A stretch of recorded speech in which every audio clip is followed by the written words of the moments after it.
Cecil genuinely cares. Whether he goes about it the right way or not, Cecil genuinely cares. And I think that's why he did it. Well, I kind of know that's why he did it, but I think that's kind of why he didn't go through all the right precautions, because he is kind of just being reactionary, which you can say is out of character, but fuck you. The man just saw half the fucking planet destroyed. What do you mean it's out of character? You go through that. Oh, yeah, he's headstrong. Fuck off. Like, dude, just saw hundreds of thousands of people die, and he wants to prevent it from happening again. Maybe he should think about it more. But what the fuck would you do if you were in that situation? Tell me a better solution as not just a person watching this on television. Like, I get that it's a fictional world, but...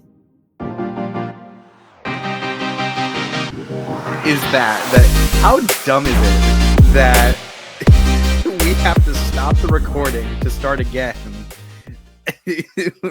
That's so annoying. I mean, I honestly did not realize that you could only record once per environment, I guess is the best way to call this. Sure.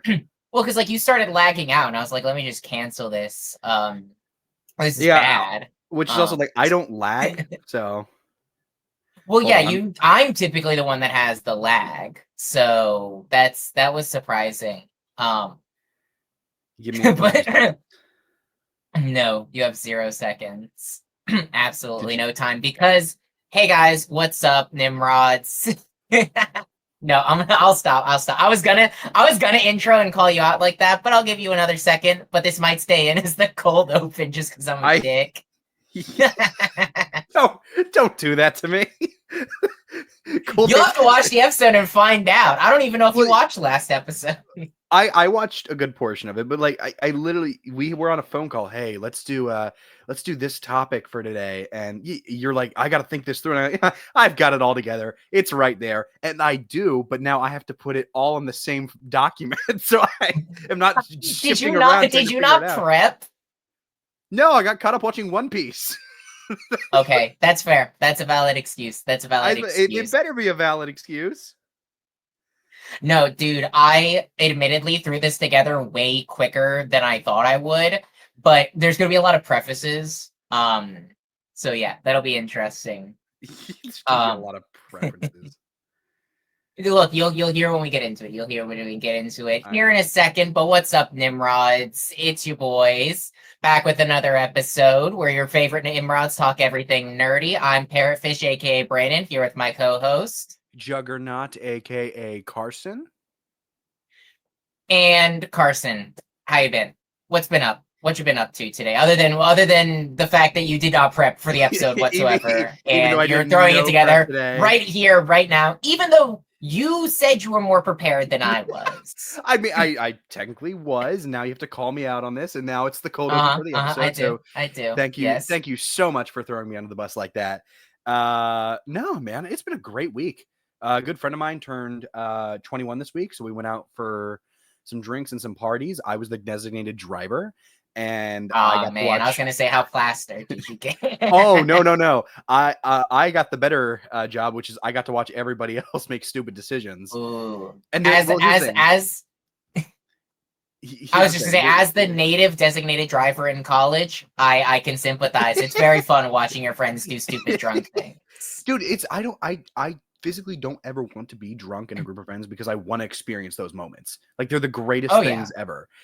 My dad was, funny enough, this is such a sidetrack. My dad was telling me a story the other day, and I can't repeat it here, but it was about his college time and two of his really close friends. And my God, dude, I wish I have an experience like that.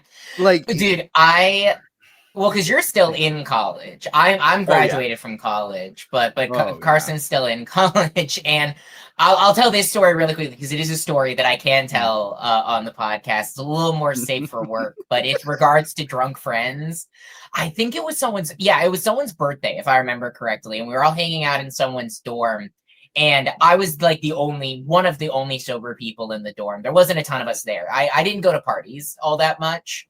But I did have a lot of friends who drank and had fun. And they got very drunk, and the idea was, let's play Mario Party. It was very fun. Yep. And then the idea was, let's play blindfolded Mario Party while they were drunk. And it was like, we did what we did. We didn't do great. But the funny part of this story is one of the people, it was their idea that while we're all still blindfolded and some of them are drunk, let's walk from the dorm to the dining hall while blindfolded and half of them are drunk to get dinner and come back to eat dinner. So I think there's recordings out there somewhere on someone's cell phone of, I think there was like 4 of us blindfolded in a line, holding on to each other, walking down campus to go get dinner. It's like guiding your child across the street. It was this. Let's go. There was like one person, and this is the person who recorded. They weren't drunk and they weren't blindfolded. That was like to make sure we didn't kill ourselves. Sure. Right. I was blindfolded. I was sober, but I was blindfolded. And we made it, and we made it back, and we got a lot of questions and a lot of stares. But it was so fun. Yeah, well, and again, so I go to this party on the 21st. I'm designated driver, and this is a story I can tell. This is a close friend of mine. I have never seen him drunk before. I've seen like the after effects. Well, legally, he just turned 21, so of course you've never seen him drunk. Right. Exactly. Yes. So, but just see. Oh God, dude, he's a lightweight too. So 4 drinks and he's done. And the my favorite thing on earth was he had his 4th drink and we're like, "Are you good?" And he goes, "Yeah, I might be a little tipsy, but I'm good." And so we go into this dueling piano bar and they're all, playing the music, and it gets to be about 10:30. And I say, "Yeah, I want to make sure we leave by 12." And all of a sudden I start seeing my friend go just wobbling back and forth in his chair to the music. Into it. He was really into it. And so I just look at everybody else and I go, "I think it's time we leave. This is no longer a place I want to be at. I'd like to leave." But it gets worse because earlier in the night we talked about there's a restaurant called BJ's and they have a dessert called a pizookie, which is a cookie with a lot of ice cream on it. It's delicious. Oh yeah, pizookies. Oh yeah. And we jokingly, not jokingly, we kind of seriously said like, "Oh, you know what? Let's go get him a birthday pizookie. It's half off pizookies. I think that's a great idea." And now he's drunk. It's a whole different set of terms. I just want to get him home. And somebody opens their mouth and goes, "Oh yeah, wait, are we going to get him his birthday pizookie?" And when I mean, he was like a dog when he hears the word treat. I mean, he shot up and he was like, "Pizookie? Pizookie?" And I lost my mind. I was like, "No, don't say that." Hey, drunk people like their food. That again, never been drunk before, but I have many drunk friends and they love their food. But it's the best. Like, it is literally the best thing to experience another person like do the stupid shenanigans without having to get involved yourself. Oh yeah. Living vicariously through people is one of the best. But enough about living vicariously through people. Yeah, really. Yeah. We have a great episode. So I'm gonna go ahead and preface what the topic is before I get into our first segment. We wanted to introduce ourselves a little bit more than we did last episode. So we have come up with 3 different top 5 lists. And I'm going to leave it at that. And I'm not going to give any more context because, Carson, we have to ask the question, what have you been consuming? We're going to start with you this week. What have you been consuming? Dude, it's been a great week for television this week, man, and movies. Technically, I haven't seen it yet, but I'm going this weekend to watch it. But Novocaine just came out with. Oh yeah, I think I might see Novocaine on Sunday. I wasn't original. I will say I wasn't originally planning on seeing it, but then I saw Coy do his review, and he seems like super happy about it, and I was like, okay, if Coy likes it, I'm probably gonna go see it. That's my level of. There are just some films that I'm like, I gotta see this because the premise actually is really cool. Love the idea of like he is just a normal guy, but like he can't feel pain, and that gives him like the superhuman edge. But that's also like isn't that like a very realistic thing? Oh like, yeah, it is. It's an actual health condition. Yeah. And it's rare, but it is an actual health condition. And that's what I'm saying. That's what makes it so interesting. And that's why I'm really looking forward to seeing that. But we had an episode of Daredevil Born Again this week, which is the best of the 3 episodes. So it's not saying much, but it's the best of the 3. I've stayed 100% away from reviews or anything because again, I haven't even finished. Admittedly haven't even started Daredevil back up again. Just because we'll get into what I've been consuming this week. I've been consuming my own stuff, but yeah, tell me about Daredevil. Tell me about Born Again. Yeah, I mean, again, because I don't want to give too much away, I'll give the bare bones of. Again, last week I mentioned a lot about how the biggest concern with the show was how are they going to handle the small character moments, because that's what the original show did so well. The writing and character development, arcs, everything, it was so well done. How do you carry over? And this episode was not an action heavy episode. It was all a courtroom drama episode, and it was solely about Matt Murdock, and that was the best part about it. And within one episode, technically 2, but one episode, it makes you feel for a specific character who wasn't even in the original show. Like, this is a new character. This is where, like, the divide from, okay, because again, before they rebooted it, they were like, yeah, this is a whole new thing. It's just got the original actors. It's a whole different thing. It's not going to connect to the original series. I thought it was always canon. I thought it was never always gonna. Okay. It was never always canon. They, like, 2 years ago to a year and a half said, yeah, we'll connect it to the original Netflix show, because once it got out that it wasn't, people got really upset. I was going to say, I think that was the necessary decision. I think for the general audience, it's way too confusing. They see the characters, they see the actors, and they just assume. Yeah, no, I completely agree with that. But yeah, they did it justice. They did everything so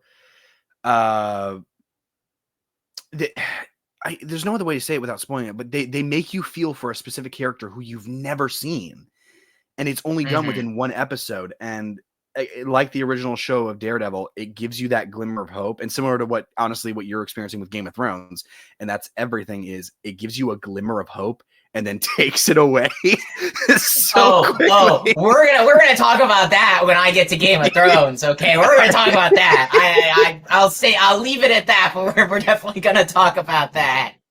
Oh god, dude, it's so good. But and then obviously I consumed Invincible this week. I watched Invincible, the big season 3 finale, which we'll both talk about that. Oh, you want to get? Do you want to get right into that now? No, or do you want to wait until? We'll save it for last, because that's gonna be a hefty conversation. Yeah, because we both have seen this season 3 finale of Invincible. Yes. But the thing that I really wanted to talk about was I saw a Broadway musical this week, and it blew me away just with how cool and creative it was. To specify, off-Broadway, but it's off-Broadway. You didn't travel to New York to. I want to preface it with that, because when you talk about it, you might get a little bit. Yeah, that's it is a musical, and it is a musical that is off-Broadway, but like I would assume a traveling. I'll let you get it. I just wanted to give that preface so that people don't get confused. No, and I was going to give that preface too. It's smart that you went ahead and did that. It was the touring Broadway version of MJ the Musical. Now, MJ is not Mary Jane Watson or the drug Mary Jane. Darn it. It is Michael Jackson, the King of Pop. And a bit of a background with why it means so much to me that this musical was made is Michael Jackson was a major part of my childhood. Not even just that, he is my favorite artist of all time. I think he is a genius with everything that he did. I know all of his songs, from his top hits to the bare bones of, oh, this was Michael Jackson. When did he make this? Yeah. I love Michael Jackson. I grew up with him, and he's such a big part of me growing up. Oh God, this is a story. When I was a kid, this was like a fresh, I just joined theater type thing. All I wanted to do was to find a group of friends to make dance music videos to Michael Jackson songs, which, looking at that now, I go, man, I am a fucking idiot. Whoever would have wanted to watch that? There are people out there. I don't know. Your parents, maybe your parents. Yeah, that it would have been like the hanging art on a fridge. Good job, buddy. I'm so proud of you. That's the exact same thing I would have gotten.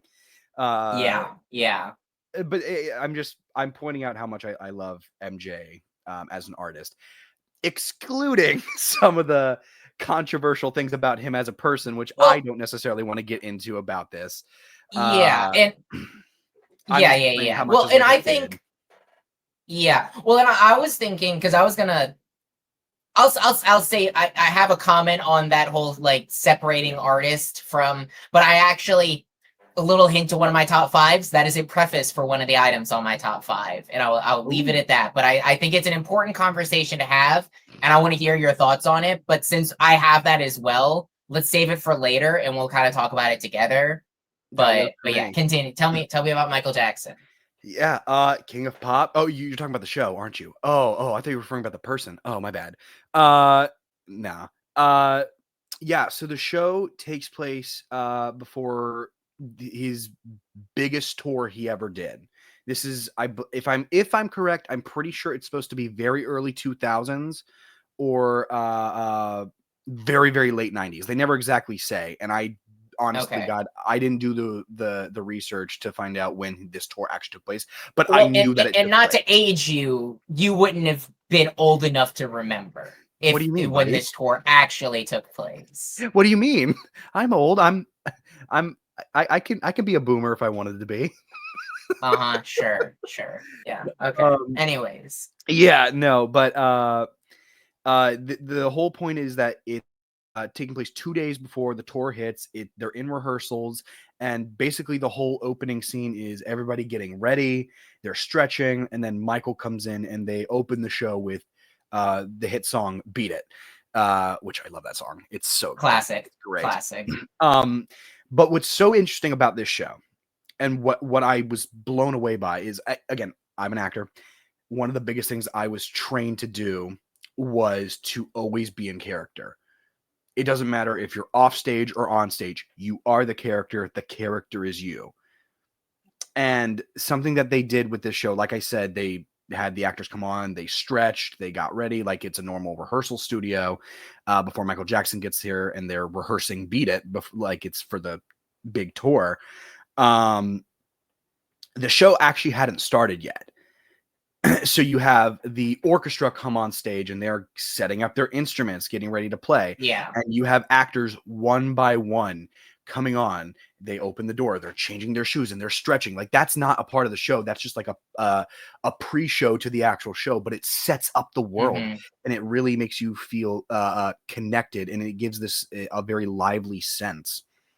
And it's one of my favorite things to see when it's done correctly, because I have seen it when it's done incorrectly, and it's absolutely horrible. But they do it so well, and the reason "Beat It" is such like a big opening number, not just because it's an awesome song, is the beat starts playing, bum bum bum bum bum bum, and they're going through everything, and the stage manager comes on.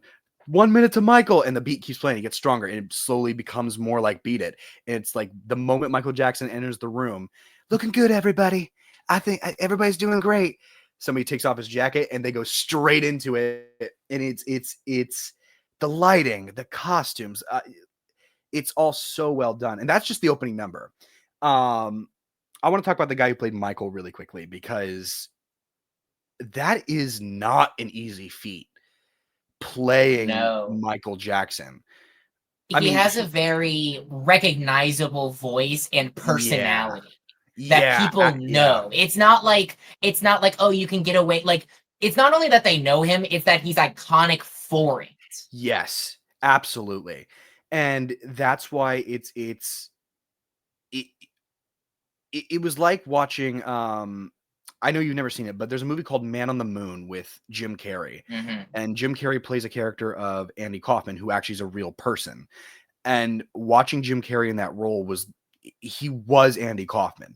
Like Jim Carrey was not there. And that's kind of how I felt with this. Like, the guy was Michael Jackson's, from the small mannerisms to he holds his hands behind his back as he walks around, and he had the very up here type voice, and it's very soft and very quiet. There was actually moments I leaned over. I saw the show with my mom, and I leaned over to her during the show, and I told her honestly, it was like, I wish they would have turned his mic up, because he seemed very quiet, but in all actuality, that's exactly how he was.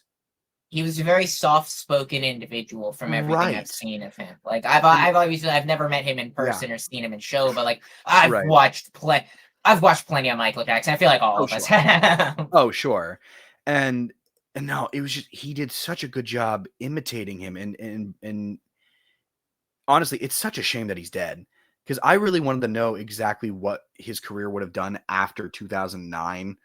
And it like, he was just so talented, and he was so well, he was such a really good artist.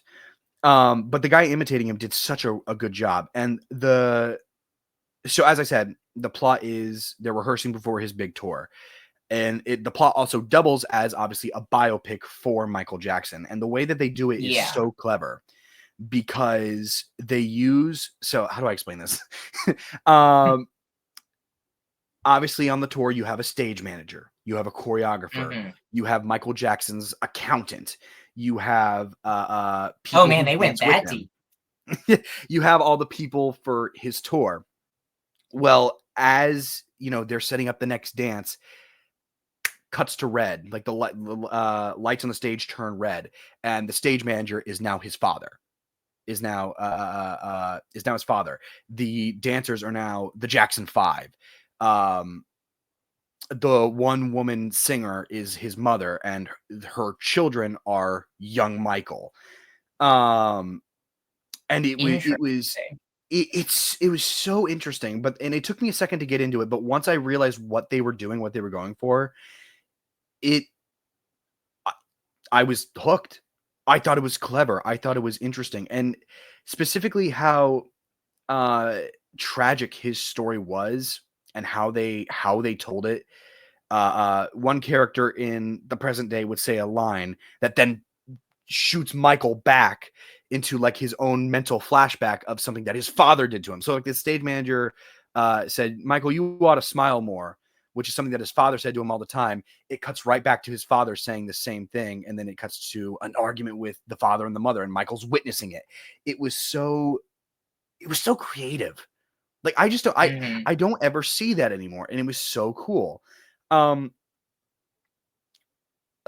used this comparison when I was telling my dad about the show, but I felt the same way about MJ the Musical that I did watching Rocket Man for the first time. Rocket Man is the Elton John biopic, and it was a big show that cut between another the present gigantic artist. It cut between the present and the past a lot. But it did so, like, the whole modern day part of it is Elton's in therapy for his drug addiction and his alcohol addiction and sex addiction and all of it. And he's in therapy, and he cuts back to his past as he sees a vision of himself as a kid, or he sees his mom as a kid, this, that. And it's same thing. It's the same thing here with the MJ musical. It was so creative, and it was so cool. And so that's the whole story, basically, in a nutshell, is it goes through his past as it's in his present. I know it's such a weird way of saying it, but that's the best way to explain it. No, like it definitely sounds like an interesting concept. The concept itself is just very interesting. But I think the absolute standout, and it's a Michael Jackson musical. If this was absolute dog shit, I think that everybody would go bananas. But the dancing was out of this world. I mean, they were doing stuff that oh my God, I could only dream of doing. Got It jealous. was so cool. No, I did. Like, it was so well done. And it was very Michael Jackson. Everybody like just brought their A game, and they had so much energy. It felt, the vision was very clear, and it was very fun. I think that's the biggest thing with the Michael Jackson dance numbers. They have to be fun, because that's what they always were. That's what he tried to create. And so I think that as long as that was great, I think the musical was always going to be a success. But I mean, it was so cool. One of my favorite segments was the Smooth Criminal segment, because that was like the big dance break. Act 2 started with Billie Jean. Yeah, this is more of just like a meta thing. Do you know how Michael Jackson usually starts Billie Jean? Like, he walks out with a suitcase, he opens it up, and he slowly teases the Yeah, audience by, yeah. "Oh, look at this! It's a glove, one singular glove. I'm gonna put that on. Yes, What's it? It's a hat. Look at that!" Yeah, like, he does the whole teasing thing. Well, that's how Act 2 mhm. starts. Is he walks out and he's being very fourth Oh, wall that's breakers with cool. the audience, and he's That's putting it cool. on, and then he goes straight into Billie Jean. It was really cool, and then it goes right into Smooth Criminal, which is kind of like really the big Act 2 opener with everybody dancing, everybody Mhm. doing, the lean, where they're all leaning to one side, and I don't know how people do that. It's So insane. iconic. I mean, it's um iconic. That is one of the most iconic dance moves yeah. in history, honestly. Like, let alone just remove Michael Jackson from like iconic Michael Jackson. It is like one of the most iconic moves in dance history. Yeah, yeah. Um, but no, I mean, like I said, the dancing was the big standout. I do also have to give a nod to the writing. I mean, the way they wrote Michael, I do think the family of Michael Jackson had like a hand to play in writing the script and everything, I and would hope so. I would hope so. they really wanted to make sure that Michael's essence was captured, and they did a good job of that, because Michael Jackson wasn't a serious person. He never tried to be. He was a prankster and a Mhm. jokester, and that's why often throughout the play you would see him pulling pranks. Like, his accountant's trying to talk to him about something really important, and all of a sudden Michael pulls a water gun on him. And he's squirting him with the water gun, and he's like, "All right, I'm done. I kid." And then he points it right back at his head, and it was so funny, and it really brought out the Uh-huh. childish nature that Michael Jackson had. And it's just moments like that that I'm like, that was Michael Jackson. I'm glad they added that, and it was so well done. And then when it was a very serious moment and a bit of a darker moment, they did a great job showing that. One of my Mhm. favorite things that they did with the writing, strangely enough, it wasn't even anything when they had dialogue. It was all show and no tell. And I'm specifically talking about what they did with Thriller and that whole sequence. Thriller obviously being one of Michael Jackson's biggest hits and his biggest songs. Honestly, I mean, it what potentially wasn't could be his my favorite. biggest hit? Yeah, that's fair. But Thriller, to a lot of people, being his biggest hit and one of the most Oh iconic yeah. songs ever. And I will never be able to look at that song the same way now that I've watched this musical, because, Interesting. so for context, in the musical, his dad always pushed him to be the best, never gave him breaks, never showed any love or affection, because he wanted the best for his son. And And that he created got started animosity. young. Yeah, and he got started He got young. started really in the industry really young. Like, people might not realize this. I mean, I guess a lot of people probably know this, but for those who don't, like, Michael Jackson got started as a kid, as a part of the Yeah, Jackson 5. yeah, Like, he was, I don't know exactly how old, but I think some of the earliest clips are like probably like 6, 7 years old. Like, he is, his entire family was well known at the time that he started. Like, Michael Jackson wasn't just some overnight sensation. No, he has been doing this forever. And with right, his family until he finally broke out solo and became Michael Jackson. right. And I mean, yeah, he started in the Jackson 5, and his brothers too were also pretty much abused by their Yep. father. And throughout the whole show, you see that terrorizes Michael. You see that brings a lot of hurt and pain. So much so that his father actually, when Michael rejoined with the Jackson 5 after doing a solo album, uh, this is just a Michael Jackson history thing.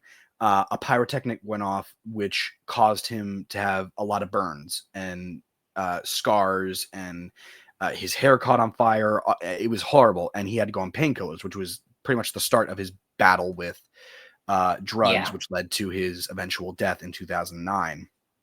Um, and that's a very prevalent thing throughout the entirety of the present day part of the plot, which is, why why is Michael taking so much painkillers all the time? What's going on? Um, but like I was saying, his whole family was abused in some way by their father, because his father wanted him to be the best. That's all. And in a lot of ways, it really wasn't even out of love, but it created animosity between Michael and his father. Oh yeah. Obviously. And the big twist, and this is why I had to give pretext. Thriller was done in a way in which you start off in the past, and it's a scene between his father and young kid Michael. And basically what he's telling him is, you got to work hard. You got to be the best. I can't remember what the last line was, but it goes silent. Young Michael turns towards the audience and he starts singing Thriller. It's close to midnight. And his father is walking off stage. He doesn't get completely off stage. He's still on stage. And you see the father slowly start to twitch out. And you don't know what's happening until it happens. Young Michael and old Michael start singing together. And you realize it's Michael, adult Michael, present Michael's dream. And the dad finally gets off stage after twitching like he's turning into a zombie. The lights go dim. There's only a spotlight on Michael. And when the lights come back up, his father is in this devilish ringmaster outfit. And you have what are basically his family members who are also people who are puppeted by him, who are like the demons haunting Michael. Yeah. And the whole point of what they do with Thriller, and this is why I can't ever look at it the same way, is they twist the lyrics so that it's about his father. Wow. Like, so I want to give an example. You try to scream, but terror takes the sound before you make it. You know that lyric in the song? Mm-hmm. Yeah. Usually that's him talking about, like in the music video, that he's singing to his girlfriend who he went to the movie with. But in the musical, they turn it into his father is the terror that's coming for him, and he can't do anything about it. And it's dark, it's grim. And I actually cried when I saw it because it was so. Yeah, no, that's like it turned every thought and notion that I had about Thriller, which was, it's just a Halloween song. You know, it's about scary werewolves and zombies and dancing and whatnot. And it turned it into a very emotional moment between between Michael and his father, about how Michael sees his father. And it was dark, it was grim, and I loved every second of that number. And I will never be able to look at that number the same way. And then the show ends with Michael making it to his tour. Literally the last thing, throughout the whole show, he's talking about how, I want a jetpack. I want to fly over the audience. And that's the whole point of the countdown, is like, Michael, no, that's not possible. No. Okay, that makes sense now. That makes sense. that's funny. And Michael's like, well, let's compromise. Give me like one of those things that pops me up from the bottom of the stage, and I can just jump up on top of it. And it ends with him in his famous Dangerous album tour outfit with like the gold and the black and the glasses. Yep. And it ends with him jumping off on the stage, and it turns him 360, and the audience is chanting, Michael, Michael. And it ends with him taking off his glasses, and it cuts to black. Like I said, I was floored and amazed at what they did with this. And again, as somebody who does know the history of Michael Jackson, and I've watched as many documentaries as I can about him, because that's how much I love him as an artist, they did the musical so right, man. And it was so cool. And I was so happy that I got a chance to see that musical. It was just absolutely incredible. I want to see it again, truly. I mean, you're honestly, making me want to see it. No, it's really cool. If it comes to where you're at, absolutely. Pay the money, go see it. Yeah. It's worth every penny. I'll keep my eye out, because that definitely sounds interesting. But honestly, enough about me and boring old musicals. What's up with you? What have you been watching? So okay, I was debating what I wanted to. There's a few things.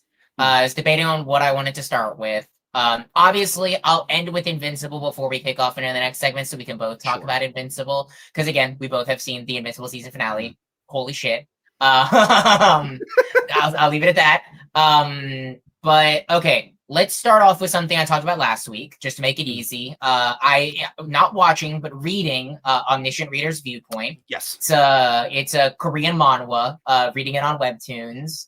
And I want to correct something from last week because I realized that, and I apologize for anyone who heard that and is confused. This is my first webtoon that I'm reading. I got it honestly just because I wanted to read webtoons and it was the first thing that came up on recommended, but it's not. So I said I think I was like 50 some odd chapters in. That's an incorrect statement. In webtoons, so you know how there's like chapters and volumes of like books and comic books type of thing? So the way that they do this is episodes and then chapters. So there'll be like a few episodes per chapter. So I'm not like 50 chapters in. That'd be ridiculous. I think I'm like 20 chapters in, but I'm like 70 some odd episodes in. And dude, I'll just say I cannot wait for this to get an anime adaptation. It is I did not. So one thing about this, and I'm not going to go into like what it is again because I already talked about that, but it takes some turns that I really wasn't expecting. Like, so I'll try not get too into spoilers, but I might touch on some things that I'll like. So one of the plot points that has happened in the more recent chapters that I've read is he comes across this character who's turned themselves into a werewolf. Not like a traditional werewolf. It's like a really sick, giant looking, like green and red looking man wolf type of thing. And it's this pack that's hunting him kind of because he messed up their operation. They were, I guess this is another thing. He stopped this operation of people who were doing cage fights of people for money. So essentially, when you're in a post-apocalyptic world, people turn into the worst versions of themselves. And that's kind of a lot of what this story is telling. Is you're in a terrible, the world is ending, everyone around you is dying, you're being put in these scenarios where you're most of the time ending up having to kill other human beings, which is another interesting thing I don't want to get into, but there's a little bit of an asterisk to that because that's a spoiler. But so he stops this like human cage fighting thing, and one of the people, this werewolf guy, is pissed off about it because he stopped his money making. And it turns out that this was his high school bully. And that sounds like kind of a weird, like, oh, that's like really random, but it's told in a way that it's very short. It only happens over the course of like maybe 5-6 episodes. It's like a pretty short thing, but it's a journey of self-discovery in a way where not only is he coming to terms with himself, because he was, one of the biggest things he was bullied for was reading the novel that they're now living. That was like one of the big things. He's been a fan of this novel since he was a child. So he's having to come to terms with the fact that he was bullied and that he needs to be okay with who he is. But also he's discovering more about the power system that he was granted. Because that's another thing. This universe has a really interesting power system. It's kind of like a video game where you can spend points to upgrade yourself, but you also get like inherent abilities and you can get additional abilities in weird ways. And so it's just really interesting because it's a journey of self-discovery in the sense of like, I was bullied because of this and now we're living this. And it's kind of like, oh, well, I'm like, he has a little bit of a sense of like, oh, well, like now I feel justified, but he doesn't necessarily let that like destroy him. Cause like, obviously it's like, oh, well, he was right for reading this novel, but like, I have watched over 1,000 episodes of One Piece. That's not going to make me, One Piece isn't going to come to life and then I'm going to feel all justified about it. So like there is that grappling with like, he didn't read it because he thought it was going to come to life. He read it because he enjoyed it. And so that's like an interesting thing of like, well, yeah, like cool, I know everything, but like you got lucky in a sense, and that was really interesting. Another thing, and this is gonna be probably the biggest spoiler. That one's a little bit of a spoiler, but I knew that it was gonna get to this in the sense of like you can kind of tell sometimes where general plot points are gonna go. He was gonna stand up to the people that are, or creatures, I should say. I don't know how to pronounce them. I think it's Dohye or some Dohye. It's Korean. I don't speak Korean. I'm sorry. But there's these mythical creatures that are putting them through these scenarios. And I knew, like, obviously a big point of this is they're going to have to stand up to them and they're going to have to, like, basically stand against them for the betterment of their world. That's happened like way earlier than I thought it was going to in a completely different way. Now, granted, it's not over yet because these are all powerful god beings, essentially. Sure. So he was put in his place really quickly. And that was something that, again, I wasn't really expecting, where he makes this whole big ordeal. And I won't spoil everything, but he makes this whole big ordeal, makes this giant speech. It's like, oh my God. One of the comments that he made is I don't want to get into spoilers, but essentially one of the things that he made is like, we're literally living in a democracy a few days ago or a few weeks ago, and now you guys are fighting like animals, like none of that ever mattered. Right. Because literally they're killing each other. And he's like, you guys went from this organized society who rallied around each other to animals in the course of weeks. Right. And now, granted, you can make the argument if it's for survival and it's because they had to, because they're being put in these scenarios, but they don't to a degree. Like, one of the big points is the main character hasn't killed anyone. He has not personally, he's mutilated and whatever, but technically he has not personally taken the life of anyone, proving that you don't technically have to. And he's making this whole big point in the sense of like, why are you going to these lengths? And then literally, and I'm telling this out of order, but you cut from that, him giving this whole speech, one of the next things is him breaking up that human cage fighting. Right. So it's like a really interesting, like, why are you guys doing this? And he makes this speech to these godlike beings, and you think, oh my God, like, the whole story is going to change. And then these godlike beings are essentially like, no, we're fucking God. Fuck you. Snap your fingers, and it's over. And like, that never happens. Like, typically you stand up to them, and it's like, oh, the whole story. No, he just got told to fuck himself. Like, that's literally like, I was like, wow. Like, they did it. They literally told him to go fuck himself, essentially. And now he has to figure out what he's going to do. He kind of expected it to a degree, but like, he was like, even he was like, man, I wasn't expecting it to go this way. I love how much passion you just put behind that. That was absolutely incredible. Oh, dude, it's God. Like I said, I can't wait for them to adapt this into an anime. And they are, like, it is official. That isn't why I started reading it. It's supposed to come out later this year.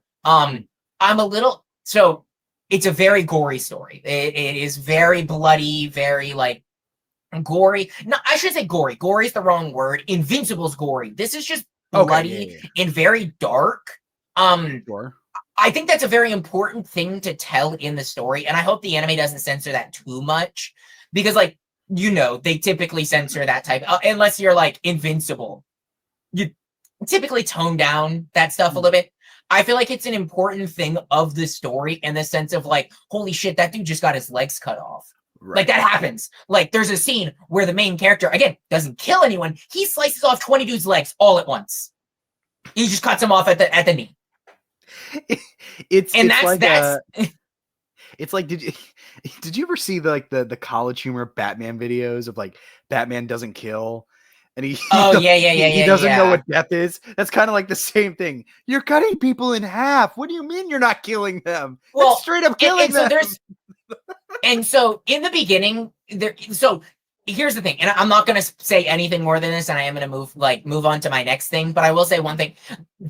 His reason for not killing is interesting and evolves, which is another thing where it's subtle and not subtle in the same way, where I've kind of picked it up in the sense of like, he still doesn't kill, but his reason and justification evolves and changes for external and internal reasons that I think is a really interesting, like maybe I guess I'll allude to it, maybe he wants to kill, but he doesn't for some reason.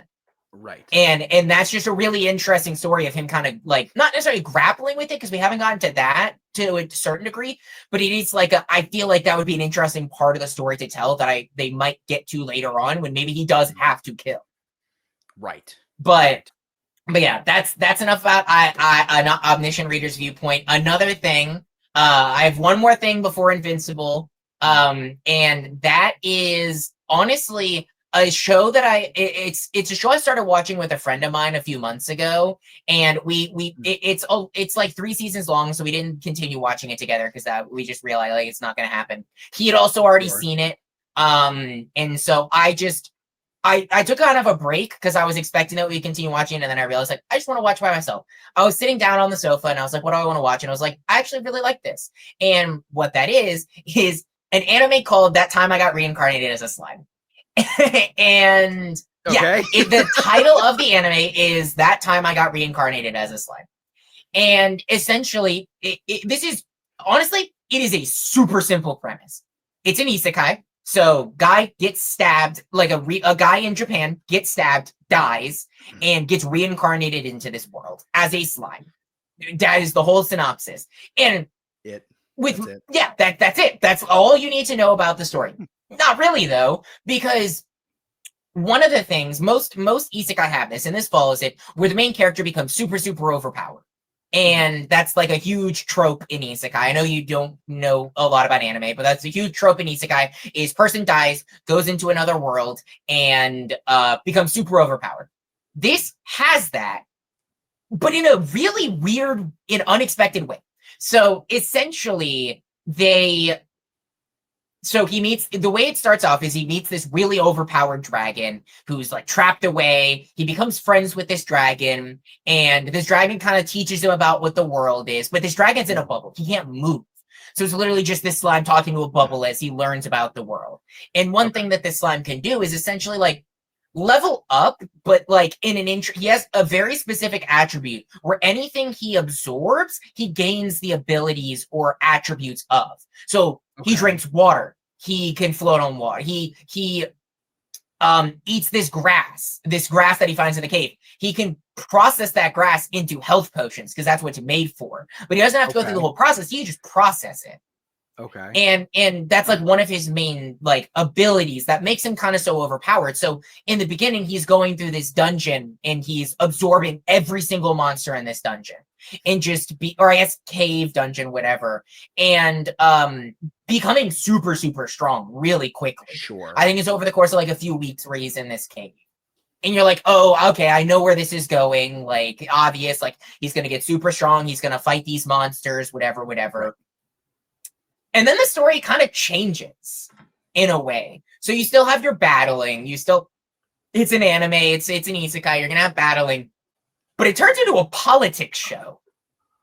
Right. And I know that's probably not all where you would expect that entire synopsis to go. But a man turns into a slime. Let's talk about politics. That's exactly what my mind That's went. why it's so unexpected. Is essentially this slime. So one of the abilities that anyone in this world has is if you give a monster a name, it basically it grants them basically worth and power. So most monsters in this world are just random throw off, kind of like in any villain or any monster in a video game. It's just like, oh, that's skeleton number 2. No one really gives a shit about that. But imagine if you named that skeleton and gave him a reason and a purpose. Sure. And so he realizes that he can do this because this dragon names him. And that's another reason why he's so overpowered, is because this really powerful dragon, and your power level is like pseudo based off of your race, but also kind of the person who named you, the more powerful the person who named you, the more powerful you are. So he's named by one of the strongest dragons in the world, makes him super overpowered. Then he figures out this ability, blah, blah, blah. And so he starts naming all these monsters, and these monsters are like, oh, we're indebted to you because you like gave us this name. It's like such a big deal because no one gives a shit about these monsters. They're random throw-offs. And they're like, wow, you gave us a purpose and you're super strong. And what does he do with that? He makes a country. He basically, the story is him not necessarily fighting his way to the top. He's building relationships with other countries, negotiating trade deals, and like with like demons and monsters, and trying to create a world in a country that is a haven for humans and monsters to coexist. Because again, people look down on them. They're monsters. No one gives a shit about them. So his purpose as technically a human, because he's from another world and was a human, but now he's a slime, his goal is, well, I'm a monster now. So I sympathize with these monsters, but I was also once a human. So I can understand. Right. And this is all from a tiny little blue slime body. Now, eventually he does get a human body for reasons I won't spoil, to kind of make it easier for some of these negotiations. But here's the thing. One of the biggest points of the show is he is very deliberate, the main character, where every time he negotiates with another country or anytime he does anything big politically, he's in his slime form. He's not trying to play off that he is a human. No, he wants people to know he's this tiny little slime because he knows people are going to look down upon him. And people are going to shit on him because he's a monster. And not only is he a monster, he's a slime. Like, he is a tiny slime. He's not even one of the strong, like, typically one of the strongest monsters. Now, in reality, he is. Now, he's not the most overpowered. He definitely gets his run for his money a few times because there is, again, there's still fighting, there's still battle. But it's kind of a comfort food to me in a way. It's nowhere near perfect. It's flawed. You want to talk about fan service? Unfortunately, fan service is a big problem in the show, and it is kind of weird. I mean, think about it though. Like, you get reincarnated to this another world with hot fantasy ladies. Like, what are you gonna do? What's a guy gotta do? He takes advantage sometime. Like, he takes advantage of the fact that he's a slime and not a human, so he can get in scenario. Like, it's there's that side which I don't like it. I'll admit, like, I'm not a big fan of from a storytelling perspective. Like, ooh, titties, but like I don't want that being a big problem. Like, his secretary has giant tits that he's always underneath whenever she's holding him. Like, it's weird. It's uncomfortable sometimes. It's weird. It's almost not needed to a degree, I'm sure. Right. Exactly. Like, from a story, it's absolutely not needed. Like, there's no point. Like, I guess to some degree there is in certain character growth elements, but like it's all done for a laugh. It's all done because titty. Like, yeah, it's a little bit annoying, but like overall, and I am like a season and a half in, so I still have plenty to go. It's 3 seasons long and still ongoing. I believe the manga has finished. I think maybe it's still ongoing. I need to double check that. But no, like I'm loving it. Like, we go through this whole arc that recently ended where he's teaching these kids who are like magical beings who are also from his world. It's like, it's super interesting in a way I never expected an isekai to be, where again, typically it's just guy comes into world, super overpowered, kills monsters, and it's just fun, whatever action. But no, you're telling a story of racism and human belonging and all through these monsters. So yeah, that's Reincarnated as a Slime. I'll probably talk about it again. I'll definitely talk about it again because, again, not my favorite show of all time, but it is interesting. It is an interesting story piece. It's a fun watch, and it does exactly. So oh yeah, but enough about fun. Let's talk about fucking brutal. Oh, which my God is the Invincible season 3 finale. I'm gonna start because I'm already talking. Go for it. Okay, we talked about this, and I know I've already broken this rule a few times. But so starting now until the end, and I'm gonna try to preface better going forward because I just said this way too much. Everything that we talk about during the podcast, we're gonna spoil. We're gonna get into.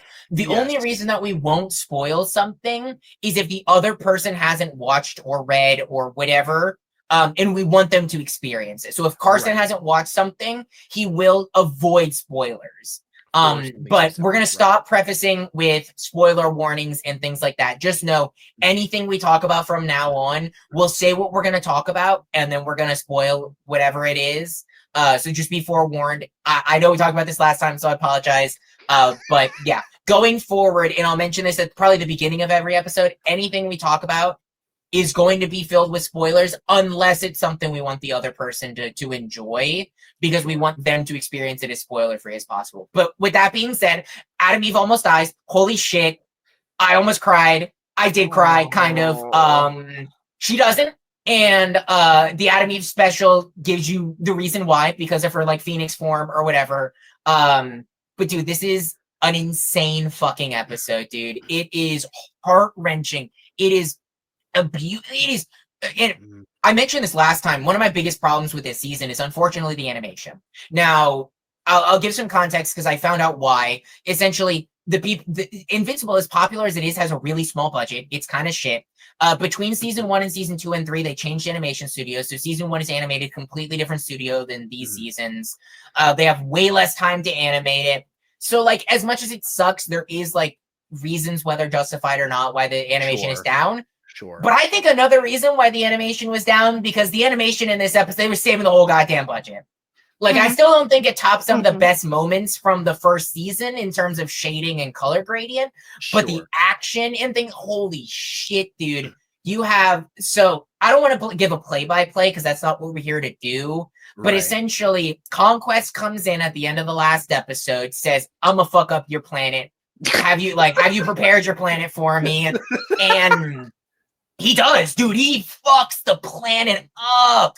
And you kind of have, and I'm going to jump around so much, but you have the scene where it is literally a almost one-to-one recreation of the subway scene from the first season, where he grabs him and he's just tearing through people on the beach. You watch a kid get his arm ripped off in that scene. It's child. Brutal. It is brutal. Like, they don't hold back. Like, it is devastating. It is brutal. The world just went through all these marks coming through and destroying the world. Hundreds of thousands of people died. They haven't even recovered remotely. And then Conquest comes in and it's like, yeah, fuck you. And Oliver almost dies. Oliver gets in there, gets fucking all of his teeth kicked in. He gets almost stretched. Dude, I thought Oliver was going to die. I did. I thought he was going to get ripped in half. I was like, holy shit. And I will preface this, one of the reasons I thought he was going to die is because you had texted me before I'd even started watching the episode, because I had heard, was fuck this show, fuck Invincible, what the fuck is going on? And when I got to that scene, I thought that was what was going to be. Now I know it was the Adam Eve stuff, but I was like, no way they're about to kill Oliver, because that would flip a switch in Mark. Now, the Adam Eve stuff flips the switch in Mark, and I'm going to stop rambling to let you talk for a second because I have so much more to say. But like, dude, so much shit happened. So with enough time given, and you know what? I'm going to preface by saying this. It very well could change. I truly believe this is the best episode Invincible has ever released. And I think it's from an emotional standpoint, a character standpoint. A lot of big things happen in this episode. And it's all... yeah. This episode really connects to everything that came before, specifically in season 3. And the thing I wanted to point out, and this is one of the biggest things I wanted to talk about, was this whole season 3 has been about, it's got a bunch of different things to it, but it's been about pretty much the backlash of what happened with Omni-Man and Invincible all the way back in season 1. That's pretty much what this season has been. Starting off with, be expected. Right. You know, you start off with Cecil and Mark's fallout, which basically is Cecil, I don't trust you, Mark. We're friends right now, but you could end up being just like your dad. And then you have Powerplex coming in saying, look what you did to all these people, and you've never once faced the music or like accepted responsibility for what you did. And then you have all the Invincibles come in. And literally last week, we talked about how Powerplex's final scene before he's taken off screen again is him telling all his friends, this is what Invincible did. Like, this is what he can do. Like, this is what I've been trying to say this whole time. And it's like you said not more than a few minutes ago, they don't even get a chance to breathe. Their city has not just their city. Every city across the entire world has just been obliterated by multiple Invincibles. And now we're dealing with the irony of, we've been dealing with the backlash from Omni-Man and Invincible's fight. And now we have another Omni-Man in Conquest coming. Arguably stronger than Omni-Man. Like, and this was the thing I was actually going to ask you, and it can be just a simple yes or no. You can explain it how you want. Do you think that the only reason Conquest was stronger than Omni-Man is because Omni-Man was not intentionally trying to kill Mark or hurt him that much because he is technically his son? Okay, so I'll give a little bit more than a yes or no, because I do.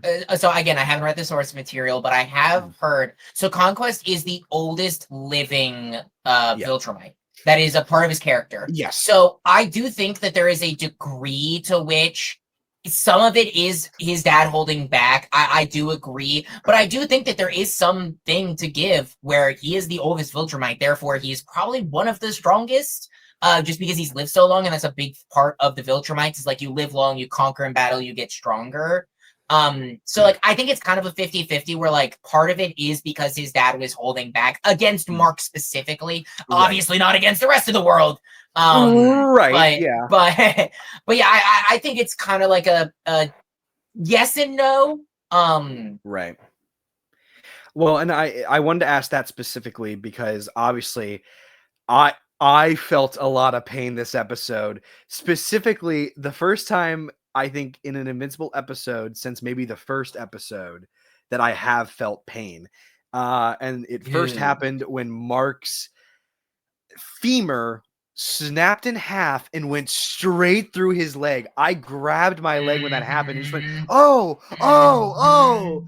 And then you already mentioned like the similarities between like the first finale, season 1 finale and the season 3 finale with like, okay, Conquest is now driving Mark's face through a bunch of people on the beach. And it's so much worse because it's a friggin' child. Like you see this child's arm go clean off. Not clean off, brutally torn. It's not like a clean breaker. It is brutally torn off by the force of them flying through the city. I think it might have been Miami, to be honest. I don't know exactly where, but it looked like Miami. It probably was Miami. My God, dude, I'm always so shocked by that show. And it's the same thing with The Boys, and it was the same thing with Game of Thrones, which is, I don't see how they could make this any worse. I don't see how this could possibly get any worse from any, like, and then they do it. I'm like, you gotta be kidding me. And yeah, they take it so much farther than you ever would have guessed that they would. You're like, oh my God, like you think the metro scene is the worst it's gonna get, and then you watch this season finale and you're like, what the fuck did I just watch? Well, and that's specifically what I loved about this episode a lot. And again, I feel like it's like a complementary piece to each other. You really can't enjoy this episode without having that Invincible season 1 finale. Oh yeah, but absolutely. The similarities and the comparisons between the two, and then when you get to the season 3 finale specifically, and how it's taken to a whole different level, it's just so absurdly. It's so cool. But it's so heartbreaking and it is tragic. Especially because, like you already said, all these people are just now recovering from a multi-invincible attack, and now they have to deal with another Omni-Man attack. They can't catch a break. They can't catch a break. Loved it. One thing I really wanted to talk about, and this is just a bit of meta humor. I cheered so hard when Conquest died, not just because of the actions that led up to it. But when they were in their final fight, I like butt cheeks, fists, toes were all clenched so hard in pure rage. Like when Mark was raging, beating his skull into Conquest, I was definitely not just as angry, but like, dude, I wanted him to rip him to shreds. Yeah. And so obviously I felt an extreme amount of excitement when that happened, but I felt excitement for a completely other reason that has nothing to do with Invincible. So for reference, I didn't know this last episode. I would have brought this up last episode had I known. It wasn't until I saw the casting for it. I didn't even hear it in his voice. Conquest was played by one of my favorite actors, Jeffrey Dean Morgan, who is a big actor. He's played many roles over the years, but most notably, in my opinion, plays the role of Negan on The Walking Dead. Which Stephen Young, who plays Invincible in the show Invincible, also plays a character called Glenn Rhee in The Walking Dead. Slight spoilers for The Walking Dead, but the other reason I was so excited is because in a season of The Walking Dead, Negan teaches the entire group a lesson by taking a baseball bat to Glenn's fucking face and bashes his brains in, so it's a bloody goo mess of nothing. And it is one of the only moments in television history, other than Game of Thrones, which we'll get to that at some point, in which I've actually shut off the television and went, I think I'm going to take a break for a bit. And I didn't come back to it for like a month. It was heartbreaking and it was horrible. And as I said, Jeffrey Dean Morgan plays Conquest in this show. And I was so excited seeing Mark bash his brains in because I genuinely stood up and I went, justice for Glenn, for Glenn. Also, ironically, the fun thing about it is both stories of The Walking Dead and Invincible are created by Robert Kirkman. Yep. which Yep. is why I'm also like, did they plan this? Okay, so I was gonna pose this because I haven't seen The Walking Dead, but I did hear about this by watching other people's reactions and reviews. The scene is one for one in the comics where he bashes his skull in and things like that. And obviously I think Stephen Young was cast as Invincible for very separate reasons. Right. I think the casting of Conquest was very deliberate. I very much think, now granted, he does a phenomenal job. Holy shit. Great. But I think it was very I think it was deliberate. I think it was a bit of like vindication to a degree. So I do think that was on purpose. It was Robert Kirkman going, "Hey guys, I'm really sorry I killed your character. I can kill him in another show. Yep. Here you go." Yep. But back so cool. Yeah, but like with that, one of the things with that scene specifically was they tried to do some character building with Conquest, where he's a psychopath. Like you can tell, like he is a absolute lunatic. They fly up into space. He spits out his own blood and makes a heart of it and flicks it after a freak. Like he is insane. He loves killing. He is unbelievably brutal. He loves it. He licks Eve's blood off of his fucking hand after he shoves it through her fucking body. You see Eve's split intestines as she falls. That's how fucking brutal it is. And he's sitting there laughing and licking her. He is insane. But then you skip to right before Mark starts bashing his head in. Well, I guess before Eve incinerates him, and then and then Mark starts bashing his head in. Is he leans into Mark and essentially says, "I'm so fucking lonely. Like, I do nothing but kill." Like, I'm paraphrasing a lot here, but essentially, he's like, "I just kill. I am so insanely brutal and demented to the point where even the other Viltrumites hate him. They send him on these missions to do things that even they don't want to." And the Viltrumites are known as like the most authoritative, brutalistic. So the fact that he is hated for being too brutal by his own people is they did that funny enough, it's to a degree, like they did it in a way where it feels like you're supposed to like feel bad for him, but it makes his death mean more in a way. We're like happy that he dies. Well, he spoiler alert, he doesn't die. Cecil puts him in a box. He's not dead. Guys, Cecil, you're such an idiot. Oh my god. Okay. So I watched Moist Critical's review of season 3, and one of the comments that he makes of his biggest problem with this final episode is that scene in particular.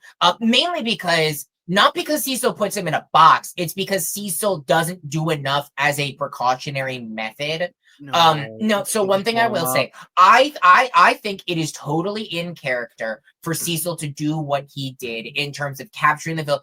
Cecil does what people don't want him to do for what he thinks is the greater good. Now, right or wrong, I kind of agree with Cecil a lot of time, even over Mark.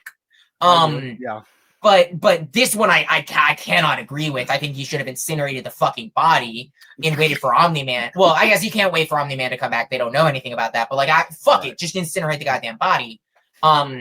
Because we all know he's gonna break out. It's kind of obvious. Like, you don't really need to have read the comic books to know that. Why would they show us this if it wasn't gonna be a thing? I'm curious to see where it goes. But I will say it is very in character for Cecil to do that. He does make a comment where he says, even if he so much as twitches, this place goes sky high. Like, he thinks he's doing everything. And so this is me reading into it. This is me fully imposing my own thoughts onto this. I think that one of the reasons why Cecil didn't do more, and I guess this is my own, like, again, headcanon self-justification to not hate that scene as much as I feel like a lot of people are, is so much has happened recently. Cecil has seen the destruction and killing of so many people. Like, it's been such a bad and stressful time.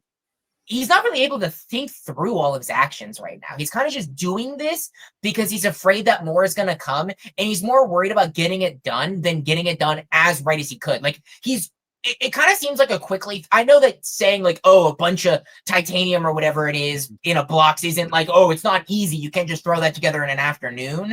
But like, I do think that to a certain degree, Cecil is kind of playing defensive right now, and Cecil's used to playing offensive. And that's where this is a defensive move where he's not as used to being put in this type of position. Again, you can make all the arguments you want, but this is kind of how I'm reading it. It's like maybe Cecil he's kind of not in his right mind space right now because he just all he wants to do is figure out how to prevent more people from dying. Cecil genuinely cares. Whether he goes about it the right way or not, Cecil genuinely cares. And I think that's why he did it. Well, I kind of know that's why he did it, but I think that's kind of why he didn't go through all the right precautions because he is kind of just being reactionary, which you can say is out of character, but fuck you. The man just saw half the fucking planet destroyed. What do you mean it's out of character? You go through that. Oh, yeah, he's headstrong. Fuck off. Like, dude, just saw hundreds of thousands of people die, and he wants to prevent it from happening again. Maybe he should think about it more. But what the fuck would you do if you were in that situation? Tell me a better solution as not just a person watching this on television. Like, I get that it's a fictional world, but think about it from his position of he wants to do everything in his power to prevent this from happening again because he knows that this will. Right. And he just wants to get it over with and get it done as fast as possible. And he can't always be the smartest person in the room. Like, that's right. I know I cut you off there, but like that. No, please. That's kind of my justification for like, I understand why maybe Cecil, and again, I could be totally off base. I haven't read the comic books. I don't know if they give a justification. I don't know. But I think if that is, or if they never explain a justification, that will be my justification because I think it could and does make sense. Right. I honestly, as you say that, I honestly do agree with everything you say. That's what I was going to say. I still think Cecil's an idiot because it's obviously it's going to backfire. Absolutely. Obviously it's going to backfire. But I think you said that exactly right.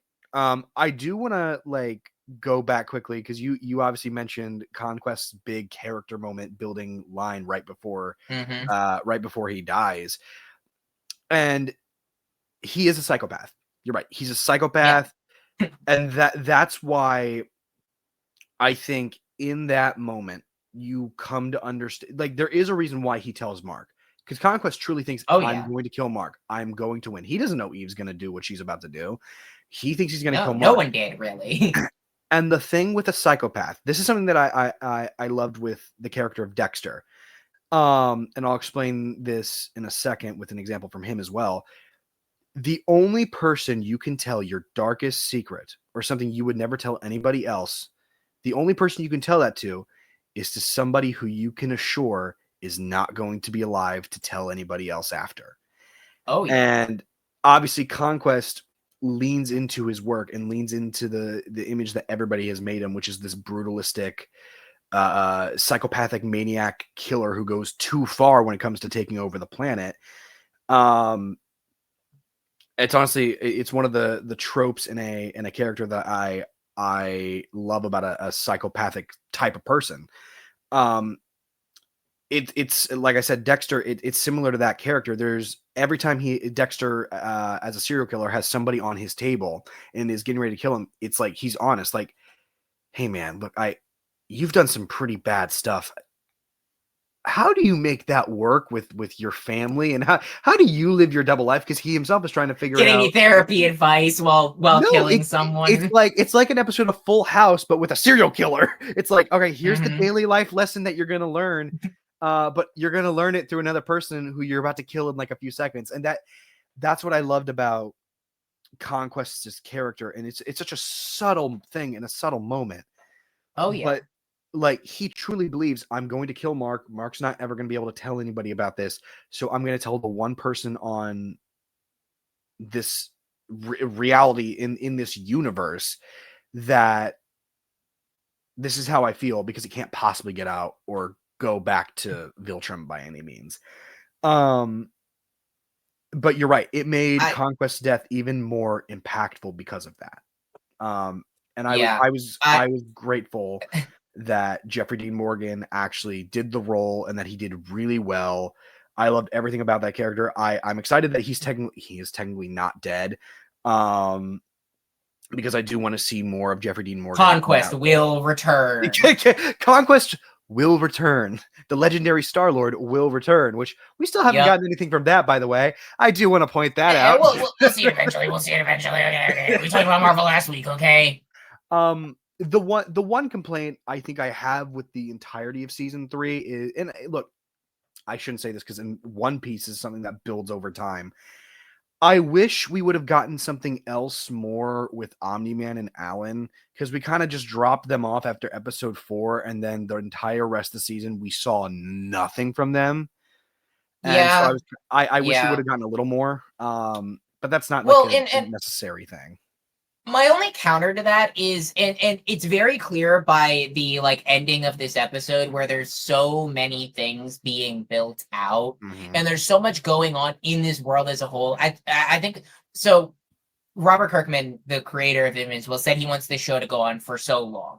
I think I've seen that in order to just adapt the source material, it's going to be about 7 seasons. Yes, is kind of the guesstimate.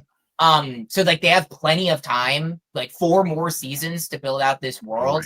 Right. And I think it's I hear your criticisms, but I think this story, I actually kind of like it because we're supposed to see Mark's character growth without Omni-Man. Sure. And I feel like if you show Omni-Man a bunch, obviously, whether it's interacting with Mark or not, it allows you less time to see Mark grow as a character and a human being. I have one more thing I want to talk about before we jump in, because you mentioned One Piece. I want to hear your thoughts about One Piece. I have one more thing to say about Invincible before I move on, and that is my favorite scene of this entire episode. And it is a scene you probably won't guess, but that is Rex's funeral was super emotional. It was super heartfelt and hard. But it wasn't that part. It was a part of his funeral. And that was the scene where, so Eve goes up to speak at Rex's funeral. Now, Eve, Rex's ex-girlfriend, he cheated on her, treated her like shit. She broke up. Now she's with Mark. Right. But one thing I really, really love, I felt it so deep in my soul, where she's unapologetic. And the fact that she even says, she loved him. She was his, he was her first love. And yeah, she cheated on him a bunch of times. And yeah, he was a piece of shit. But that doesn't remove the love that she had for him. Right. And also, I love how Mark doesn't get jealous at all. I feel like that's a really big, show of character. Now, granted, he has the whole thing of smiling because she's alive. So maybe he wasn't fully paying attention.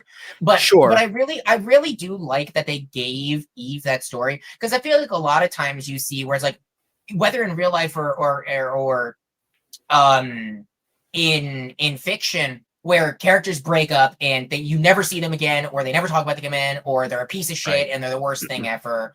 And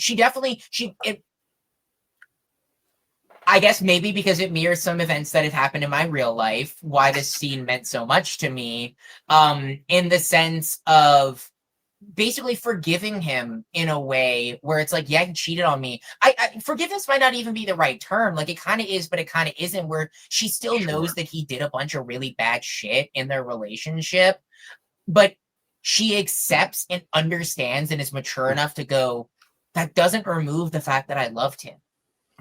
First love is something that is really undervalued in a way where, yeah, you might not end up with them, but it still meant something. It really, it changes you in a way you can't expect. And I love that scene. Again, probably because it mirrors some events in my real life, but it was a really powerful scene that I've never seen done in a show before, or even a movie. I've never seen that type of character growth in a show, and I just loved it. But enough about me self-imposing myself on Invincible and their shitty relationships. Carson, tell me about One Piece. Where are you at? So if I'm correct, I'm on episode 45 or 46. Okay. I can't remember specifically, but so I think last time you were on 30 something. So you've watched about 10-ish episodes. I was on episode 30 last time, so I have gotten through 15 to 16 episodes around there. Not as much as the first time, but obviously I had a bit more time before the first episode to watch a bit more. Yeah.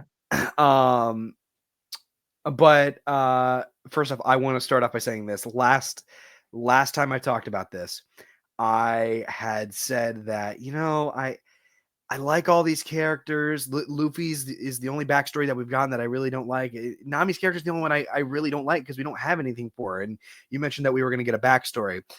And holy fucking shit.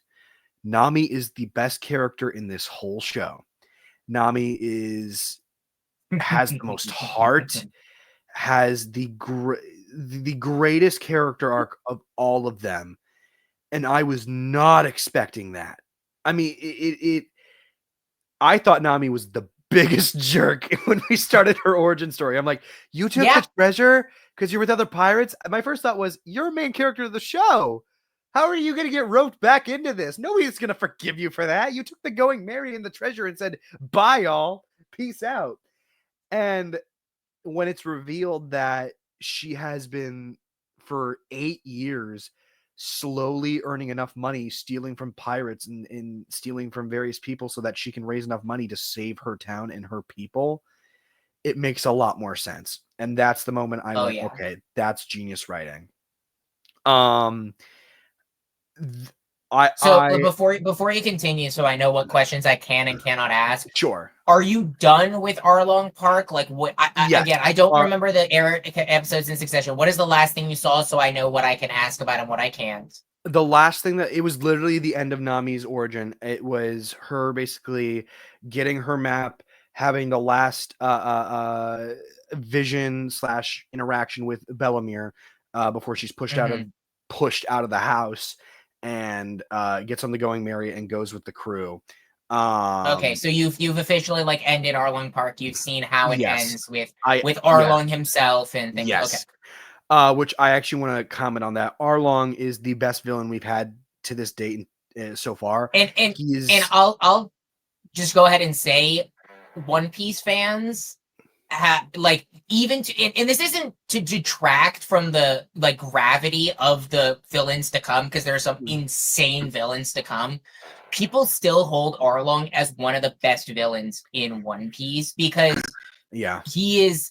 And even Oda himself has said, and now granted, I didn't hear it come out of Oda's mouth himself, so this could just be fans saying it. But from what I've heard, Oda even said himself that he kind of regrets putting Arlong so early in the show because he is such a good villain, and he's like, I should have saved him for later. But yeah, no, Arlong is a phenomenal villain. The thing that separates him from every villain that I've had so far is that he does feel like a pirate. He is out for himself, doesn't really even care about his crew. He only cares about himself. He lies, he cheats at every corner. Like, that's exactly what a pirate is. And then on top of that, they give him one of the coolest character designs and coolest abilities with literally being a fish person. He was so cool and he was so well written. I loved everything they did with Arlong, and that definitely helped Nami's origin story a lot, was having the connection with the villain. Not that Usopp's villain wasn't intimidating, and I enjoyed that, but and not that Sanji's villain didn't really necessarily wasn't bad either. This one had the one thing that those two didn't, which is it really felt personal. Yeah, like the other villains were kind of just a villain in a week type thing. Like, they just came in to kick some butt. Like, maybe they threatened the people they love, but there wasn't that deep personal connection in the sense of Arlong kills the only parent that Nami has ever known. And takes over her entire town of people that she loves. And you're so right, where it's like, the shift that you see in Nami throughout this arc, and this is, and I'm gonna cry just thinking about this, because this scene got me in. I've cried so much watching One Piece, but and you already know the scene. I can see you laughing. You know the scene I'm gonna talk about. I know, but there's two. So you have, and this is something that's reflected in very important moments in One Piece. And this isn't the only time you'll see this type of scene. It is kind of a spoiler, but it's not. It's the walk up. It's the infamous One Piece walk up. It is the whole crew coming together and just walking in a line, menacingly. That scene builds up so much fucking hype, dude. But that scene like that scene feels, it's one of the first moments where the crew, the OG crew, kind of comes together in a really big and meaningful way. But I think it was right before this, and kind of what built to this was the scene with Nami and Luffy. And I'm gonna cry just thinking about it again, because Nami is hit the lowest point in her entire life. Yeah. She just got cheated, she just got lied to, and then this boy, this child, he is 17 years old, by the way, in this part of the story. I think Nami is like 18, 19. So there are children. This child that she just met comes up to her as she is mutilating herself. She is stabbing her. She is so disgusted with what she did that she is ripping this tattoo off of her. And this person who she's barely ever met before comes up, and you don't understand it fully, the meaning of the straw hat that means to Luffy. The fact that he gives the straw hat to Nami honestly gains more and more importance as you get on in the show. And that's one of the reasons why it makes me so emotional right now, just thinking about how much these characters have like grown and how much growth was seen just in that one scene where Luffy gives his most sacred and arguably only personal possession other than his friends that means anything to him, to her, to show his commitment to go kick Arlong's ass in an epic fight, by the way. I'll let you, because I want to hear your thoughts on the fight between Arlong, in the thought process as he fights Arlong. Like, tell me about what you were thinking watching that. Well, it is an S tier fight. I agree with that, and they do obviously give a little bit of importance. They may not say fully what it is, but they do give you the impression and understanding that this hat does mean a lot to Luffy. So even though I don't fully know what that means, I do know that in some sense that does mean something. Whether it is later on, I will find out or whatnot. So I thought that was great. No, and I was going to comment on that walk up, because that is absolutely true. That was a moment in which I went, nope, I'm hooked. That is the in Arlong Park is the arc where a lot of people have that thought. Me watching that happen was the first time I went, okay, they're a crew. This isn't just this person's the leader. We're following their story, and these people are here. Like, these people all have a connection to each other, and just for them all to say, I don't care what happens, we're gonna kill this motherfucker. Like, and then them turning and going, and it was beautiful. In terms of the fight, I think the best thing I loved about this fight that separates it from every other episode is that every character had a chance to shine in some way, and they felt like a crew. It's not like it was Luffy kicking the crap out of Arlong. Luffy for 2 episodes was literally in the water drowning. So like, he was out for a bit, and then Zoro comes in and he's using his 3-sword method to take out the 6-sword method guy, and then Sanji comes in to take out another guy. Oh my god, dude. I do want to comment just about Usopp is probably the funniest character in the whole show. I laugh so hard because he's running away, and the next, like, you see him running away, he's actually doing great. He's avoiding everything, and then in the next scene you see, oh, that was easy. I just sprayed a little water on him and he fell over. I'm like, what? I'm like, when did this happen? I'm like, come on, man. Oh god! And then at the end, when they're all celebrating after Arlong's death, Usopp standing atop the bell tower. I'm Captain Usopp. I defeated every single one of them. This is great. I'm important. Dude, Usopp is one of the funniest characters. Just not even just in One Piece. Like in media to a degree. Like, if you get his type of humor and what his character represents, it's so funny, dude. I think it's just funny because it's something I would totally do in like a victory, because I would do jack squat the entire time, but then I would take all the credit. Yeah, this is great. Everyone's had that moment, like whether you think you have or not. Like, everyone's had that moment where you can self-project onto Usopp and be like, "Man, he's a piece of shit." Well, I've done that before, actually. Like everyone's done it. And then obviously Sanji going down, helping get Luffy back up above the water because Luffy's their most valued player in the field. Really, the only one who can take out Arlong. The others can just delay the inevitable. Which I'm really happy they did that, because at the end of the day, Luffy is the most overpowered character, and the question you have to ask yourselves every single time you watch an episode of One Piece is, how are we going to be able to balance this out so that the bad guys do have like some sort of stake, or that there is stakes at all? Because Luffy could take out everything in anybody's path, and the others wouldn't have to do anything.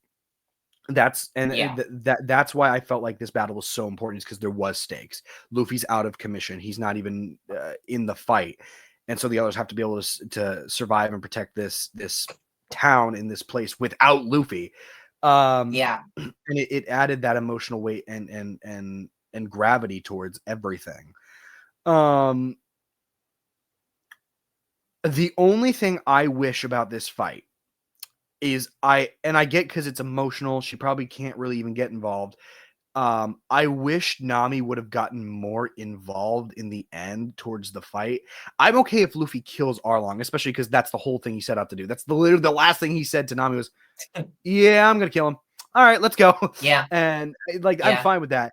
But I wish there would have been more interactions between Arlong and Nami towards the end. There were, but I wish there was more.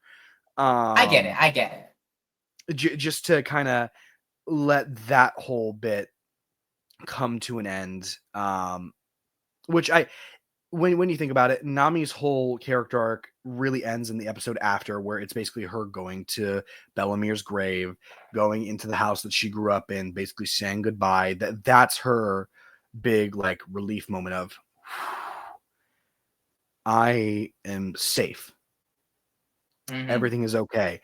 And it's because of these people who I stole from, and I tried to just get out of my life. They stayed, they helped me, they saved the place that I've been trying to protect this whole time. And it was extremely emotional. It was beautiful. Nami's character is the best in the whole show because of her reasoning for being a part of this crew. And again, I love Sanji, I love Usopp, I love Zoro. I'm still iffy on Luffy until I get more.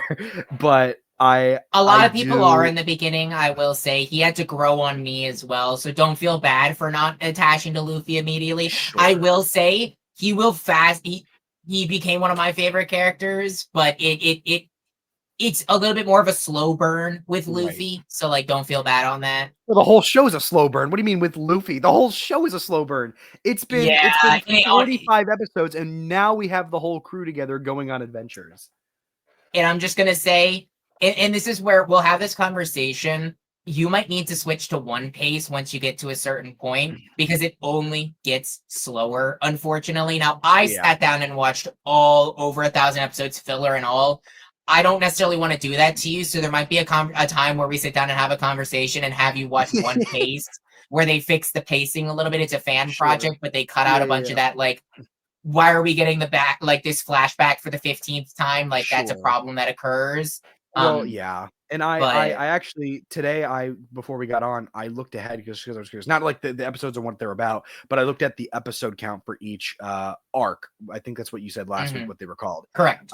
Because I'm watching this on Netflix, and I looked at the various arcs, and it's until I think it's like what the fifth to last arc that Netflix has available. They're all relatively. I don't know what the Netflix. I'll check while you keep talking real quick, actually, just so I know. Yeah, until that like specific arc though, which is like one of the last few ones that they have, it's all relatively paced okay. Like it's like 10 episodes to 12 episodes. Some are 30. It's a lot smaller than what this first one is, which is 65, 67 or something. It's a lot of episodes.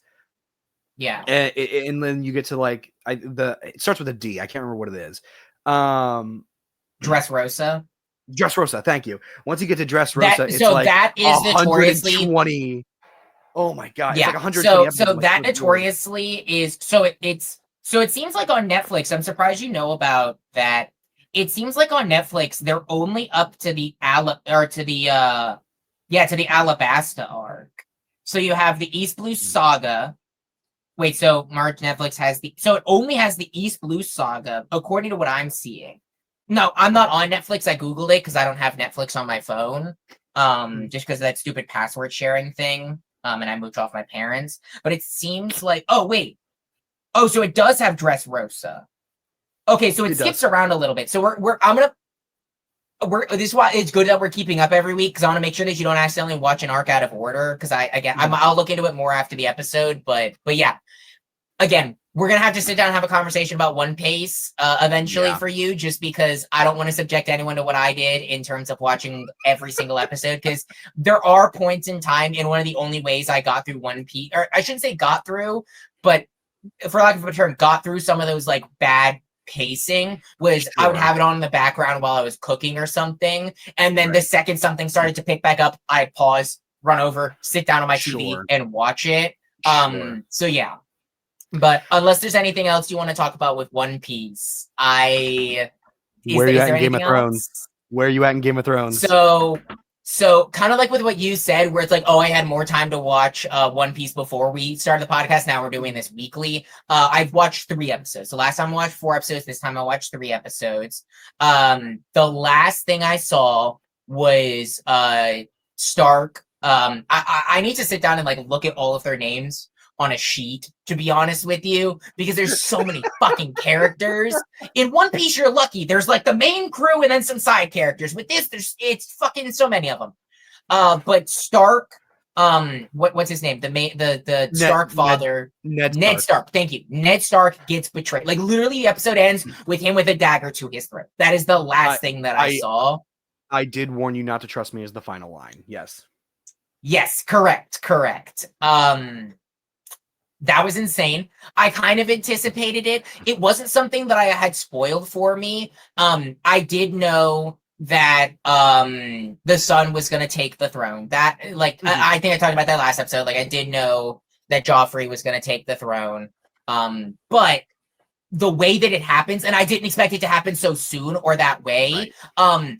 I when I first watched the episode where the king dies, which I think was the last episode that I watched, I honestly kind of had a problem with it. I was a little annoyed in the sense of like, man, the king just fucking died. I was like, he just fucking died, like basically off screen, really kind of rushed in a way. But after thinking about it some, I feel like it's kind of the perfect death for someone like him. He was a drunk idiot who died as a drunk idiot who no one cared about other than Ned Stark, because he might have been a better king than the Mad King, who we haven't seen, and I don't know if we do ever see, but we hear about. I mean, he's dead, so we'd only be able to see him in flashbacks, but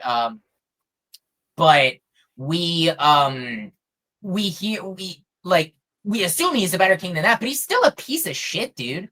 One of the things about these characters is no one's black and white. There's not a single character in this show that's black and white. It is gray across the board. Everyone does morally deplorable things for what not even what they believe in is right.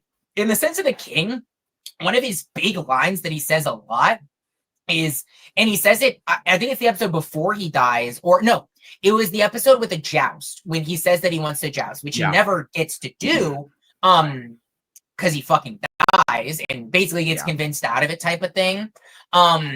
But one of the lines that he says is, I'm the king, like I can do what I want. Like that's one of his big like mantras as king. And funny enough, Joffrey, his son, kind of takes up that mantra in a way worse way. He does it so that he can fuck whores and drink himself to death.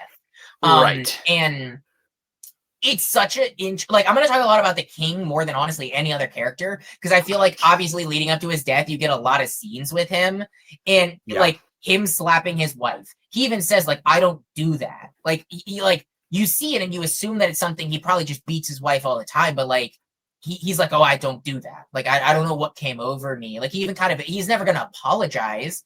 Like I think my favorite scene, and again, I think this was the second episode that I watched, so like episode 6, which was where him and his wife have to sit down and they have that heart-to-heart conversation, and you can tell that they fucking hate each other, or she hates him, and he basically, I shouldn't say they both fucking hate each other. It's she hates him, and he doesn't give a fuck about her at all. Like, he could care less. And she asks him the question of, was it ever real? And he says, basically, fuck no. No. And he like takes a sip of his wine, looks at her, and says, does that do anything to you? And she's like, nothing. And then stands up and walks away. And that whole scene where they're having that heart to heart, like, it was such an interesting thing, because this show takes a lot of time to kind of slow down and give like a character like development story. Yes. And this was one of those scenes that arguably felt the slowest. It felt quiet. It felt confined. You really feel like you're in the room with these two people. Yes. And they're just having a honest conversation of two people who don't really like to be around each other at all. And she's basically admitting, like, I did love you at one.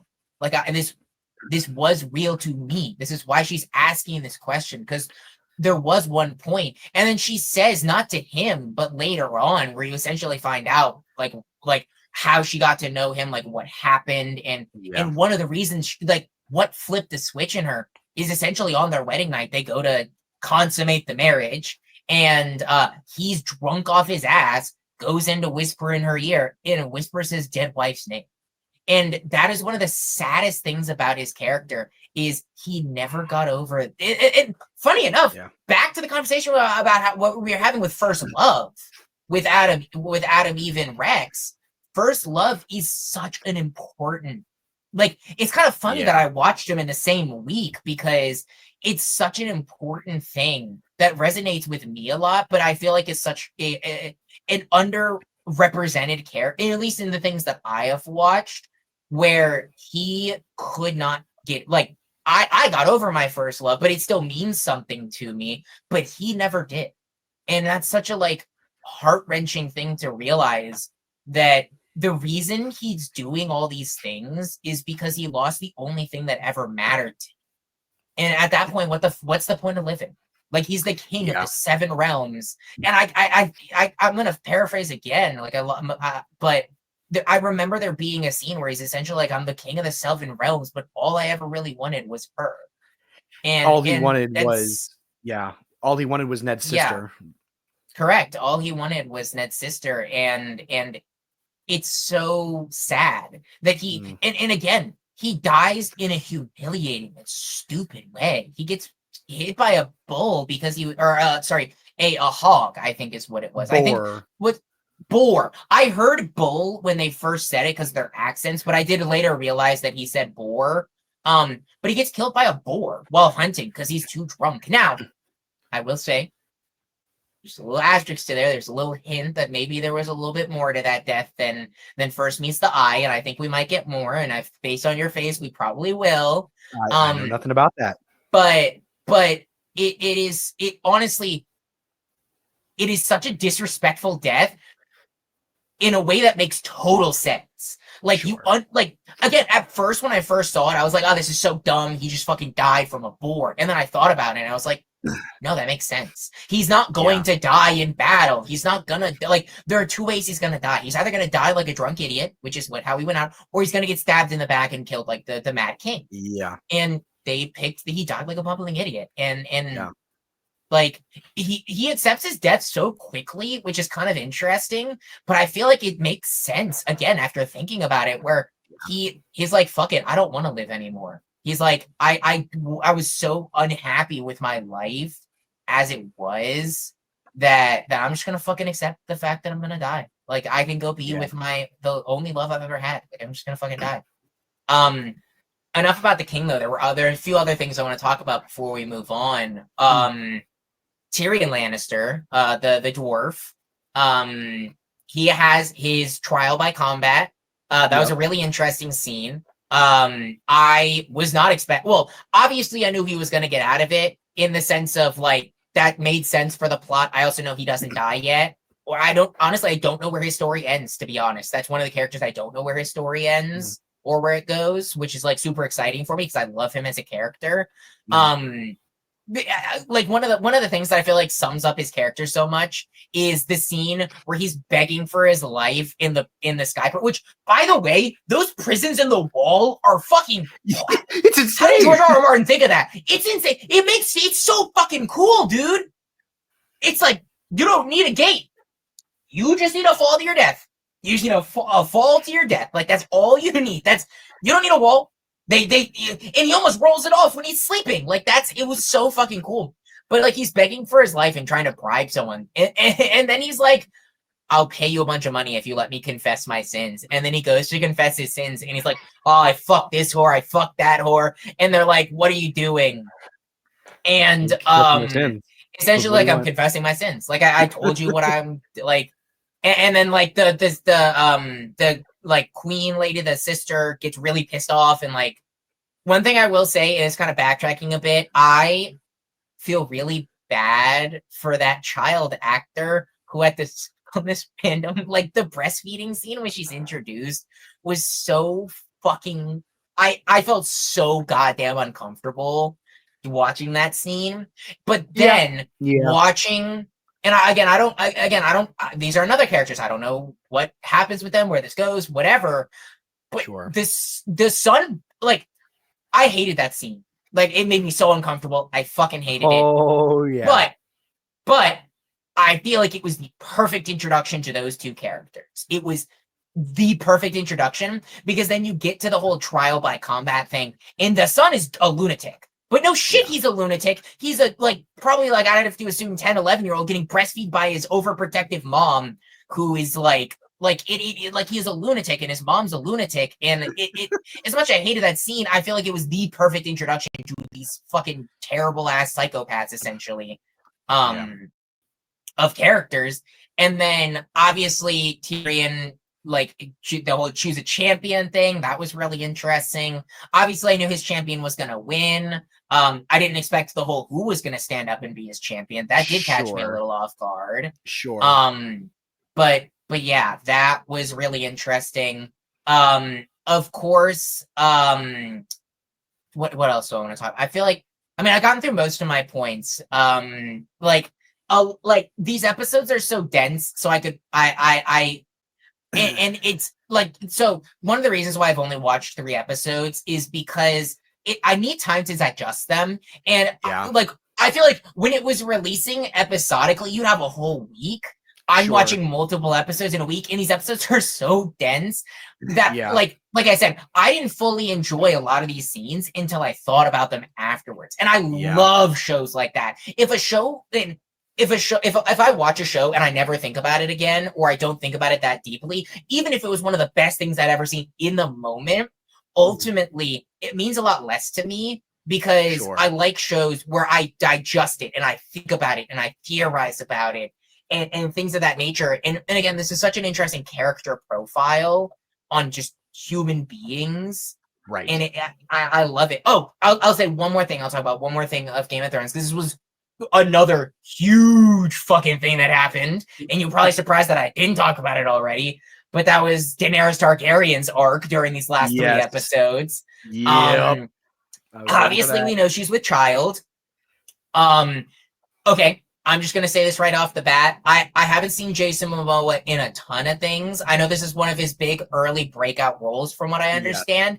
It is his best role, hands down. Holy shit, dude, he is phenomenal. Oh my god, he doesn't speak English, he barely speaks at all, and he is so fucking good, dude. He is so fucking good. He's so cool as Khal Drogo. Like, it is so cool. But Daenerys Targaryen kills her brother. I knew. I had seen the Golden Crown scene before. I honestly forgot about it until they said a golden crown fit for, I'll give you a crown. And then I was like, wait, I remember what happens here. Wait, I know what happens here. Well, and it's set up in such an interesting way, and the sense of like, Daenerys burns her hands on the dragon egg and doesn't get burned. Like, she doesn't burn her hands on the dragon egg. So she's like, oh, I can't get burned. I'm immune to fire. I'm the dragon. And then she has that line after her brother dies where it's like, real Targaryens don't get burned, or something along those lines. And it is just such a cold fucking. I hated her brother. One of my least favorite characters in the show. Obviously meant to be hated. Obviously meant to be a piece of shit. But like, holy cow, dude, he is awful. It's insane. You have the basically her trying to convince Drogo to get her the throne, and him not understanding because he doesn't agree with customs. He's a warrior. He only thinks about killing. And that's one of the reasons why I really like his character, where you don't get a bunch of him. There's not a lot of Drogo in there, but he's an animal. Like, that's all you know about him. But he loves his wife as well. And it's like, why the fuck would he? It's like, well, yeah, it's like, it makes sense. Like, he goes from being this like animal who essentially rapes her right after their wedding. Like, yeah, like they're wed or whatever, but like not really. Like, essentially that what I took that first scene of her undressing and her crying is he basically raped her on their first wedding night. And now, granted, Daenerys is obviously manipulating him. She might not actually have full true feelings for him. I think that's pretty obvious. But he does, and he's developing those feelings. And at the end of his scenes and what I've seen, he has this like really like fucking dude. I was getting hyped where he comes in there. He declares that this person who tried to assassinate her, which was super like expected but like interesting, and declares like, oh, I'm gonna fucking kill you, obviously. But he's like, that was the switch that flipped in him of, I want to give my son the Iron Throne. And he hypes himself up. It's super like get hyped, manly, masculine, like oorah, oorah, oorah, oorah. Where he gets super hyped. And now I don't know the answer to this. So don't say shit, don't react, hold your face as still as possible. I don't know if she actually births a boy or not, and I'm really curious to see where that goes. Because if she births a girl, holy shit, dude. Like, I really hope she births a boy just so that shit doesn't go down. But if she births a girl, like, she's declared, like, they're building this up as this is a dude. She is birthing a guy. She's birthing the next king. What if she births a girl? Like, she doesn't fucking know. Like maybe there's maybe her saying this is enough, and maybe I'm thinking too much into it. But like, a thought that's gone through my head a few times is like, what if it's a girl? I'm curious to see where that goes. But yeah. Enough about Game of Thrones, but continuing on the track of TV, and we're already almost at 2 hours, so we'll see how long we go with this. Yeah, really. Let's try and keep it around 2.5, maybe 2:45. Let's try. Okay, so I think I prefaced this in the beginning. This is kind of a get to know us.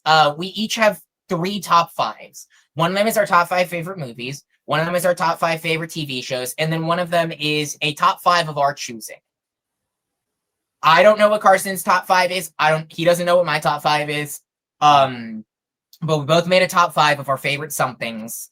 And we're gonna talk about them just as a way for y'all to get to know. Maybe we'll find out more about each other, type of thing.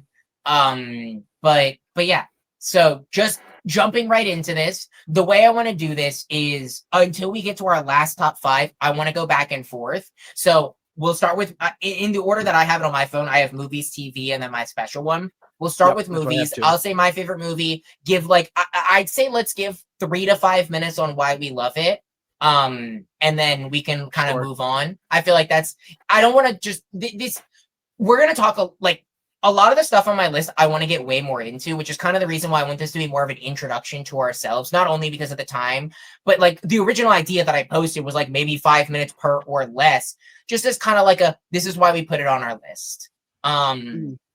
So are you okay with that? Like, is this work for you? I'm good with that. Who you want to start? You want me to start? How do you want to do this? Yeah, I'll start. So we'll start with movies.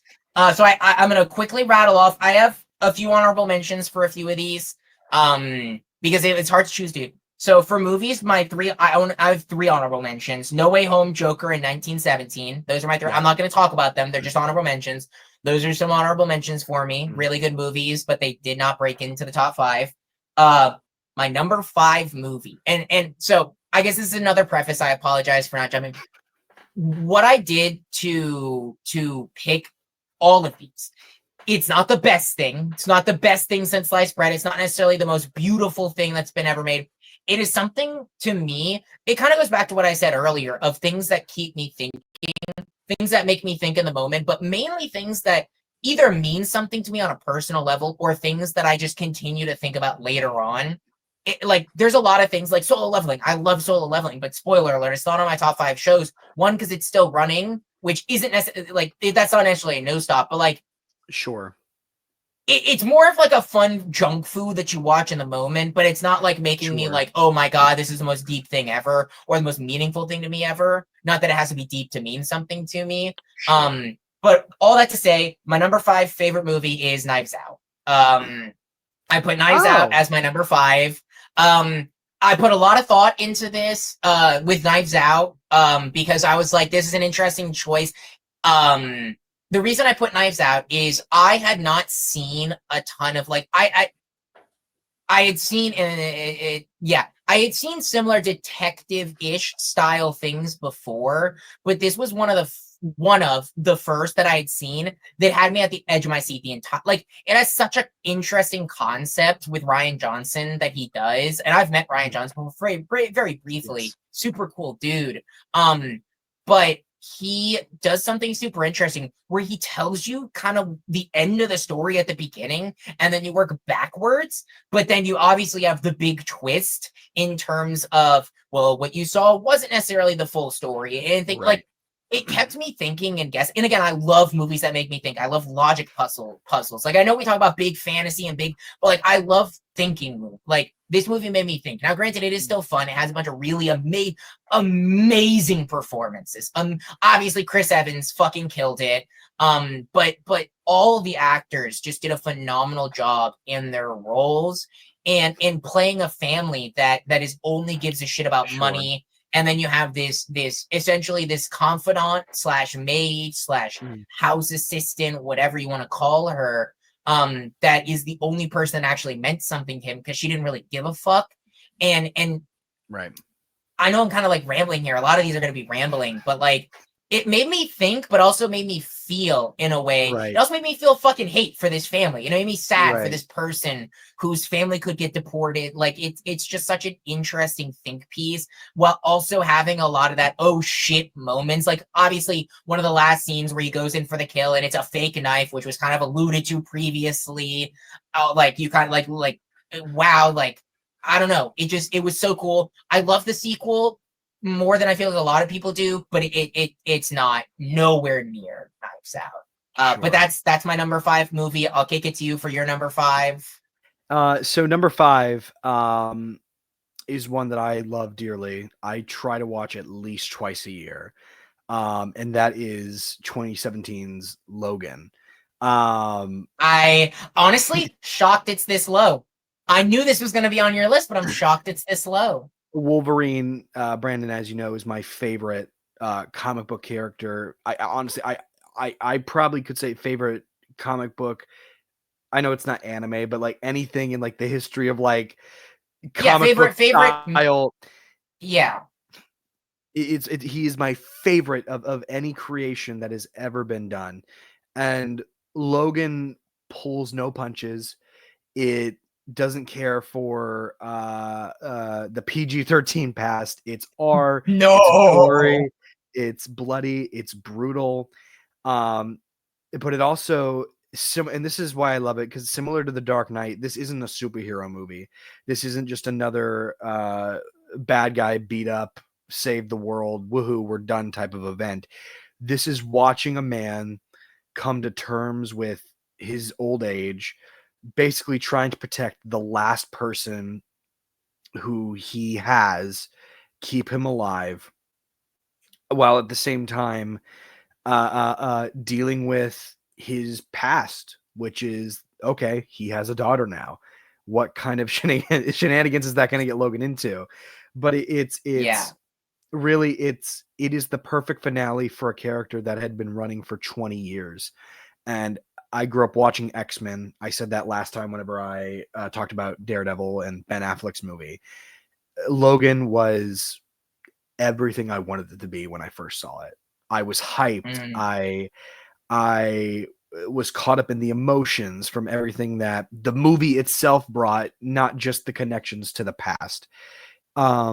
Its writing is incredible. The action scenes are so well done. Cinematography, and Hugh Jackman gives what, in my opinion, maybe other than one other movie, gives probably his best performance ever.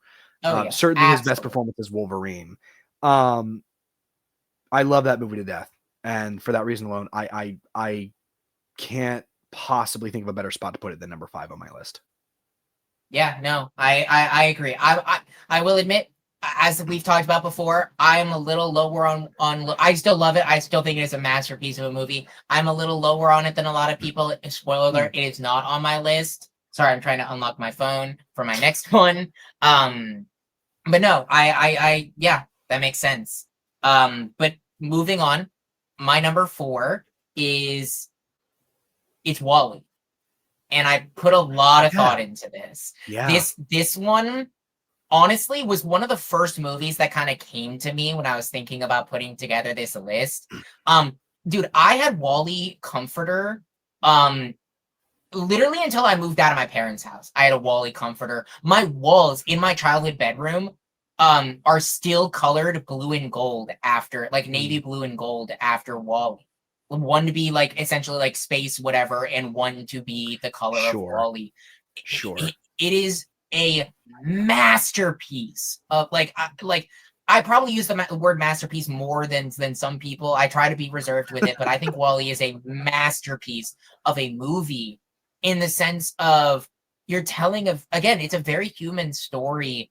I love human stories. I love stories about people, but it's really funny because he's not a person. You're telling a story of 2 robots navigating this destroyed world with and falling in love and figuring out what it is to like exist while being robots and not having the same level of emotional intelligence. Like, he's essentially the equivalent of a child. Like, he has enough AI to compact trash and that's it. And now he evolves over the course of the movie.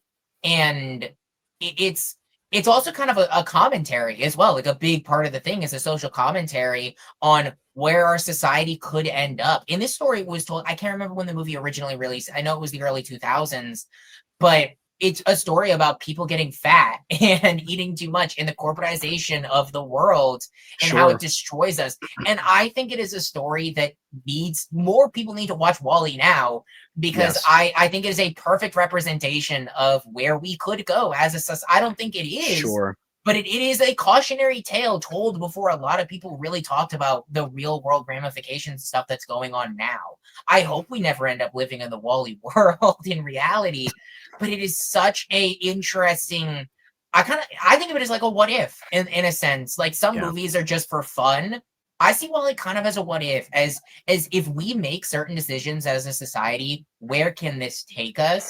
And with climate change and with, again, corporatization, with laziness, with the use of AI, that's a big one in that movie that was before its time. I think it's a movie that, like, again, it was one of the first. I know it's only number 4 on my list, but it was one of the first movies I thought of when putting this together as a movie that meant so much to me as a kid and still means a lot to me now. Right. No, I love Wall-E, and admittingly, it's been a while since I've seen it, but every time I watch it, I'm swept away from everything that movie does. It's really, really good.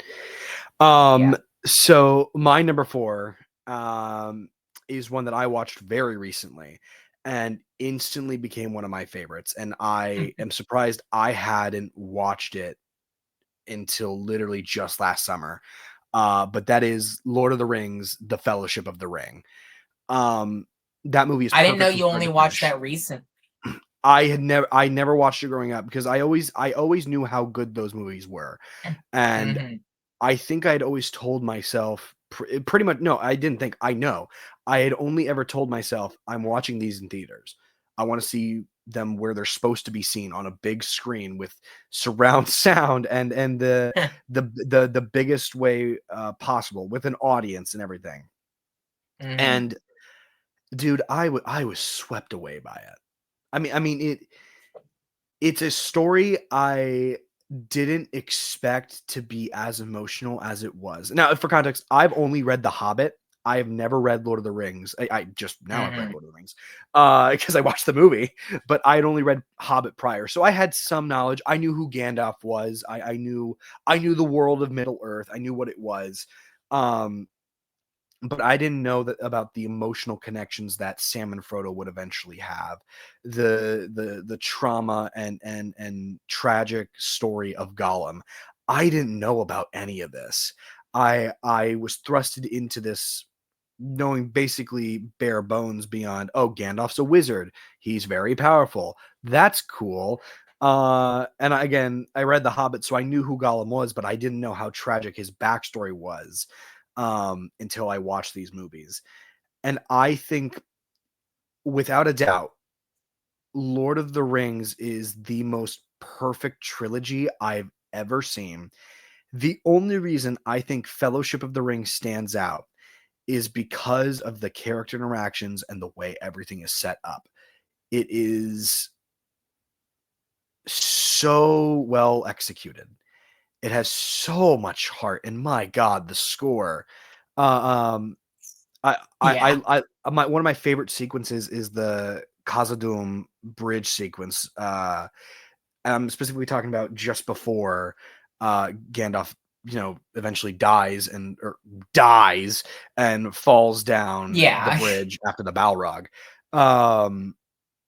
It's when they're all working together to get down these stairs, which are actively crumbling, and they're all working together and using their various different skills to achieve the goal. It's cool. The music is swelling. It's got the Fellowship theme in the background. I love it so much. The villains are incredible. Sauron, within one opening 10-minute prologue, is more menacing than any villain I think I've ever seen, with the exception of Darth Vader and Joker, some of the villains that are a bit more developed within the films. I mean, it's so cool, and it is so creative, and I think Tolkien did a phenomenal job crafting this world, and Peter Jackson did a incredible job bringing that world to life. It's mesmerizing. I love it to death, and it is one of my favorite movies, even though I just watched it recently, just purely because of how much blown away I was by it. And I was so sad I had not watched it sooner. Fair enough. No, I agree. I think it's a phenomenal trilogy. I agree. I think a lot of people would agree with you. Like, one of the very few perfect trilogies. Now, granted, it had phenomenal. I haven't read either of the series, but from what I've heard, it had phenomenal source material to base it off of, so it was kind of easy. Yes. But even doing that in book form is hard to do, to create a perfect trilogy. Sure. Right. Or even a perfect sequence of anything. Right. But Absolutely. So moving on to my number 3. And this one was so. My top 3 was a hard one, and part of me, so one thing about me, I hate ranking things. Carson knows this. I was the one that came up for the idea for this. Even now, looking at my list, I'm like, man, spoiler alert, I didn't put a Star Wars movie on this, and I'm wearing a Star Wars hat. I'm thinking but looking at this movie particularly, and honestly, the top 3, as much as I could go back and forth on a lot of things, these 3 movies, probably are my top 3. Sure. So my number 3 is Spider-Man Across the Spider-Verse. Yes. Not Into the Spider-Verse, not the first movie, but Across the Spider-Verse. I know that might be a titillating thing, because Into the Spider-Verse, I feel like, stands a lot more on its own as a singular movie and is a it is a masterpiece. Granted, both of those could have probably made my top 5, but I sat down and had a conversation with myself in terms of which one.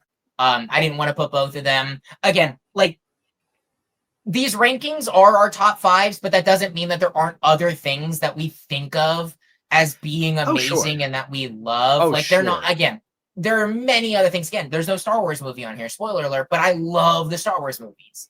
But with Across the Spider-Verse, one of the reasons, I think it is better than Into the Spider-Verse. I'll come out and say I think it is better. I think it tells a better story. I think the only thing that people hold against it, in my eyes, that I think is so unfair, is that it it technically doesn't, and I guess this isn't a technicality, it can't stand alone as its own movie without the sequel that keeps getting delayed, unfortunately. Right. But I don't think that should really detract from it, because like the villain being Spider-Man 2099, I own his first appearance over on my shelf over there, the first appearance of Spider-Man 2099.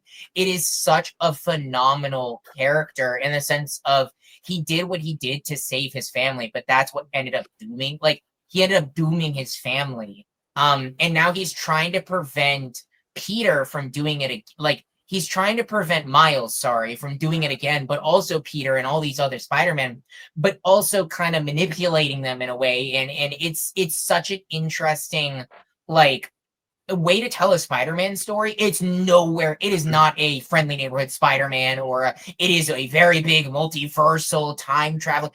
But again, yeah, back to, it tells a human story. The action scene, you want to talk about score, dude? These movies, I don't put a lot of movie scores or movie like audio like in my daily listen. Well, I do, but I don't.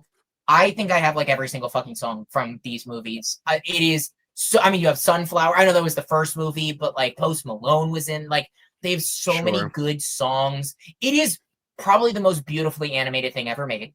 Like, it is like the art style, the art direction, in terms of like shot composition, the way the movie's cut in certain ways to like bolster the action. Like, a lot of times in real life, you'll have very choppy fight scenes in like, that's because they're real life actors. You don't have to do that as much, especially in 3D animation to a degree.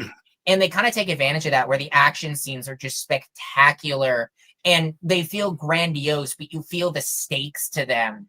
And I don't know, like, I love Spider-Man. Spider-Man is my favorite, like, kind of like how Logan is for you. Spider-Man's like, I don't know if he's necessarily my favorite character in existence, but he is definitely top 2, top 3. Right. Again, I hate ranking things, but like, I love Spider-Man. He means so much to me. And this isn't Peter Parker's Spider-Man technically as the main character. It's Miles Morales' Spider-Man, but I think they tell an even more interesting story with him. Yeah. And I don't know, like, yeah, I know I've rambled a lot on that. Like, I didn't make a bunch of good points, but like, I just love that movie. I get it. It is a phenomenal movie. I get it. I agree with you. And honestly, I look at that movie specifically kind of like I did at Avengers Infinity War, where I do think Avengers Infinity War is better than Endgame. And I do think Across the Spider-Verse is better than Into the Spider-Verse. And it's also going to be better than Beyond the Spider-Verse whenever that gets fucking released, because that's getting delayed constantly. My number 3 genuinely might be a movie that will shock you a little bit, because I don't think you genuinely would know this. A third favorite movie of all time is Jaws. Yeah, we watched Jaws together. You had already seen Jaws, but I watched Jaws for the first time with you at my parents' house in my basement. Jaws is one of those timeless stories to me that I mean, it's a killer shark, so saying it's a comfort movie is kind of hard to. It's kind of hard. Comfort movie for psychopaths who love violence. Sure, but that's a conquest style comfort movie. Jaws is perfect in every conceivable way. I think that it's Steven Spielberg's first movie ever, which I know it's probably crazy to think. I don't think that he's made a better movie since then. It's kind of crazy to even say that, but that's how I feel, and that's what I believe.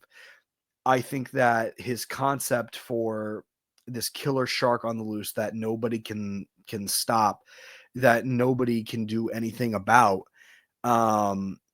which leads this man to grab a ballsy fisherman and a scientist and say, get on the boat, we're going to kill this shark because nobody can do anything about it, and people are freaking dying.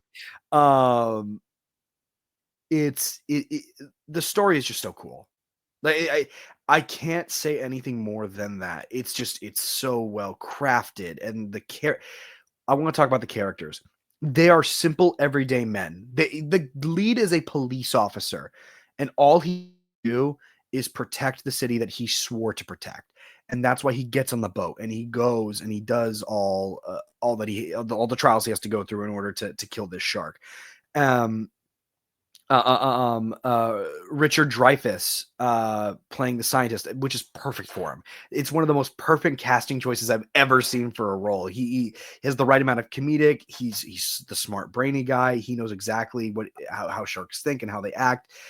And so that adds a dynamic to the group. But my favorite scene in this whole movie, and it leads into probably why he's my favorite character, is Quinn, the boat captain. I mean, he has this tragic backstory, and he doesn't really appear until the second to last bit of the second act, and then the entirety of the third act. He is really he pops in once in like the first act, and he talks about, this is a shark you're dealing with. It's dangerous. You talk about going out and killing it like it's easy. It ain't. I've seen it. Yeah. And ultimately, you have my favorite scene is when they're all three on the boat, and Quentin is just running through his life, and he's telling this war story of him, and it is gut wrenching, and it pulls my heart every single time I watch it. And once you watch that scene, it makes his inevitable death that impactful. I mean, Captain goes down with the ship goes down, and Quint also goes down in the end. But Jaws is just it's a masterclass of a film. If you haven't seen Jaws, watch it. It has everything you want in a film, from good writing, good directing, good shots. It's just jaw dropping. That's the best way to say it. Yeah. No, I agree. I think it's a great movie. Not my top 5, but I definitely like. It was shocking a little bit, especially knowing I'm really curious.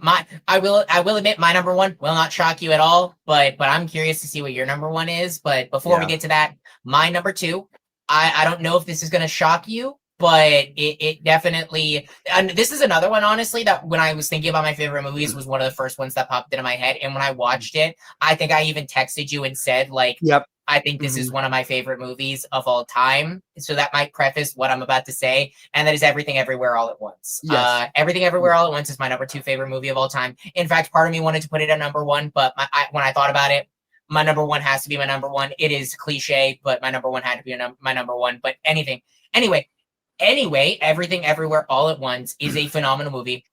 It is the stupidest movie you will ever watch, while also being the most ingenious movie you will ever fucking watch. There's literally a scene where their fingers turn into hot dogs. It is the most bullshit movie you will ever see in your entire life. Like, literally, the movie ends with a giant everything bagel. Like it is fucking wild ride. Right. It is the hands down, when you talk about pure enjoyment and fun. Right. I don't think you can get better than this, for me, at least. I think it is a better told multiversal story than pretty much everything that's ever been told. I think there's a shot, and this is like one of the most famous shots in the entire movie, where the main character is kind of going through a shit ton of different dimensions all at once. And that was edited by people who had, like, they did not go to school for VFX. Like, that whole scene. Imagine telling an actress, hey, stand here, like, for, like, I think I saw somewhere that it took them, like, 3 weeks to do this. Stand here every day for 3 weeks, wear a different costume against a green screen, and we're gonna take a picture of you for, like, 5 seconds of a fucking movie. That's how much detail and thought went into this. You're telling a character piece while, again, having an insane ride. I mean, the movie builds so much. You start out with this couple and their daughter and their family in a laundromat who are at the lowest of the low, and, like, they're not happy together. She doesn't appreciate him at all. Like, the wife doesn't appreciate her husband at all.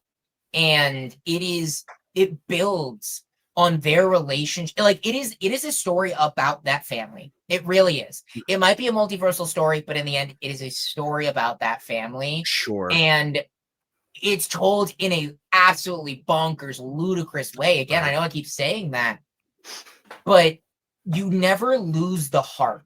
I feel like heart is so difficult to portray in a movie where bad shit things are happening all the time. This movie never loses that. You always know what this story is about. And I was sobbing at the end of this movie. Like, I cried so hard. I don't think I've ever laughed or cried. Like, again, I almost put it on my #1 favorite movie of all time. Like, it is a masterpiece of a movie. Every movie on my top 5 is in my opinion, a masterpiece of a movie. Yeah. Yeah, no, I remember watching that when that first came out, and then my mom was like, "Is this good?" I go, "Yes." Good luck watching it, and she loved it. Like I just, it's one of those. It is an acquired taste, I will admit. Yeah. So my number 2 is film by Martin Scorsese called The Departed. I don't even know if you even know what this film is. I don't know what that's about, honestly. So it is. I've heard of it, but it is my favorite fictional story of all time. In which an all-star cast of Leonardo DiCaprio, Matt Damon, Mark Wahlberg, Alec Baldwin, Martin Sheen, Vera Farmiga, A-list actors, incredible, all come together in this movie that tells, and this isn't a spoiler, this is the premise for the movie, so I'm just gonna say it. And Jack Nicholson. Jack Nicholson's also in the movie. Matt Damon plays a kid in this rising mob run by Jack Nicholson that infiltrates the Boston Police Department to become a mole inside their operation so that Frank Costello, played by Jack Nicholson, can have an upper edge on it. And DiCaprio plays an up-and-coming rookie cop in the Boston State Police Department that infiltrates the mob run by Jack Nicholson. And it is a massive cat and mouse story of each group finding out, oh shoot, we've got people in our base and we don't know who it is, and they're trying to figure out who it is. It's very similar to like Reservoir Dogs in a lot of ways. Yeah, which I know that was a good movie. That was a good movie. It's very similar to that in a lot of ways, except told from both the cop and the mob perspective. And it's this beautiful story of DiCaprio wanting to be this cop, and this is the only way he can prove himself because of his father's past of being in the criminal underworld. And Damon, all he wants to do is make Jack Nicholson's character proud, so he wants to be able to do this task and get in there and do the dangerous job that really nobody else will be able to do other than him. And with the twists and turns that the story takes, I mean, I was shocked. It is the most shocked I've ever been at an ending of a movie with this film. And I'm going to have you watch it one day. You will be talking about it on this podcast at one point because it is truly magnificent. And I don't think there is any other fictional story out there that can rival it. It's beautiful. Fair enough. Well, that takes us into my #1. And that is it's a cliche. I'm not going to talk super much about it. I think Carson can guess it. It's Avengers Endgame. Yep. I have never, so I saw that movie in theaters, I think, no joke, 9 times. I paid to see that movie in theaters like 9-10 times. I saw it by myself. I saw it with Carson. I saw it with other friends. I saw that movie the first showing that it came out. I love that movie more. I like that movie to me as a nerd and as a comic book fan. And it was the first and only time that type of movie has ever been done before. And unfortunately, I think will be the only movie that's ever done like that for a long time. I am excited to be proven wrong, but I think when you talk about a team-up movie, an Avengers movie, a world threat movie, again, Infinity War might be a better shot movie, a better paced movie, but I mean, me and Carson saw Endgame together for the first time in theaters the second it dropped on Thursday, and I have never jumped out of my seat in a theater before. I legitimately jumped out of my seat and screamed. And here's the thing, I wasn't the only person. That's another reason why this movie is on my top like movies list, is not own. And I feel like I know it doesn't necessarily jade my experience, but I will never have a theater experience like watching Avengers Endgame, where you're in a theater on Thursday at like 9 p.m. with a bunch of nerds who are screaming at the top of their lungs. Again, I wasn't the only person jumping out their seat. I wasn't the only person sobbing. I wasn't the only. It was a bunch of nerds just going absolutely ballistic in a theater. And again, I know I didn't talk a lot about the movie. I don't think I need to. Because I think I will never have I have never had a better experience watching a movie in theaters before in my entire life, like hands down. One of my favorite moments from that experience was when obviously Tony Stark inevitably died at the end of the movie. I just remember you, me, and another friend of ours were all holding hands, crying our eyes out. Like oh my god, that memory lives rent free in my head all the time. Anytime I watch that movie, it's oh yeah, great. and then the 15 minutes that we spent filming a video that I still have on my phone, freaking out as we walked out and sat in my car after the theater. I remember that. Yeah, maybe I'll release that one day onto our highlights channel. But but yeah, that was yep. Again, unrivaled. My number one movie, I ever since I saw it, it was my number one. I hold every movie to the standard. Is Goodfellas. Goodfellas is a true story. Okay. Once I said it, I knew you were gonna know what it was. It's a true story. It's about the mafia. I mean, I just saw it in theaters a few weeks ago. Like the same week we filmed the podcast, I watched it in theaters because it came back for its 35th anniversary. Yeah, it's 35th anniversary. Mm-hmm. That movie gets better every single time I see it, and it is a movie that I can watch anytime because of how good it is. The performances, the directing, the cinematography. Oh my god, the soundtrack is the best soundtrack to any movie ever. It's genius. I mean, they have classics from that time period of, and then he kissed me, Gimme Shelter. They have so many incredible songs in that soundtrack, and it helps bring that story to life. I'm going to give preference because people may not know what this is. Goodfellas is a story about Henry Hill, who we follow him growing up in this mob, and we see him meet all these big people within the industry, like Jimmy Conway and Paul Cicero, who were very, very, very big mob figures at the time. And it's watching Henry's story all the way till he turns on the mob and eventually gives everybody up. That's not a spoiler because it's history, so I'm allowed to talk about it. Well, and hey, we did preface, if we talk about something, we're going to spoil it. So, right. If you've gotten this far and you didn't already know that, then that's your fault. That's your fault. Sorry, not sorry. Sorry, not sorry. But no, man, Robert De Niro, it's his best performance ever. He's incredible. The thing I love about this film is that everybody's so natural. And it feels real. There's not one person who I can say that's a character, that's an actor playing a character. I believe they are that person.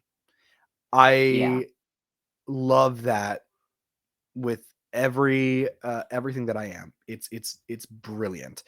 My favorite shot from the movie is a one shot, and it basically tells you all you need to know about this movie, which is Henry and his girlfriend at the time, later on becomes his wife, walking into this restaurant, and he's shoving 20s into the shirt pockets of everybody who's there, and it's a 3-minute one shot of him walking around, meeting everybody in the kitchen, shaking hands, meeting the store owner, and eventually ending up getting a table that wasn't there. They picked up another table, put it in dead center of the front, giving him the respect that he deserves. It tells you everything you need to know from the perspective of his girlfriend, which is man, this guy's not like other men. He's dangerous. Mm-hmm. It's exciting. It's riveting. It is incredible. I love it so much. Yeah. No. I haven't seen the movie, but honestly, when you like you said, it didn't shock me when you said it was your number one.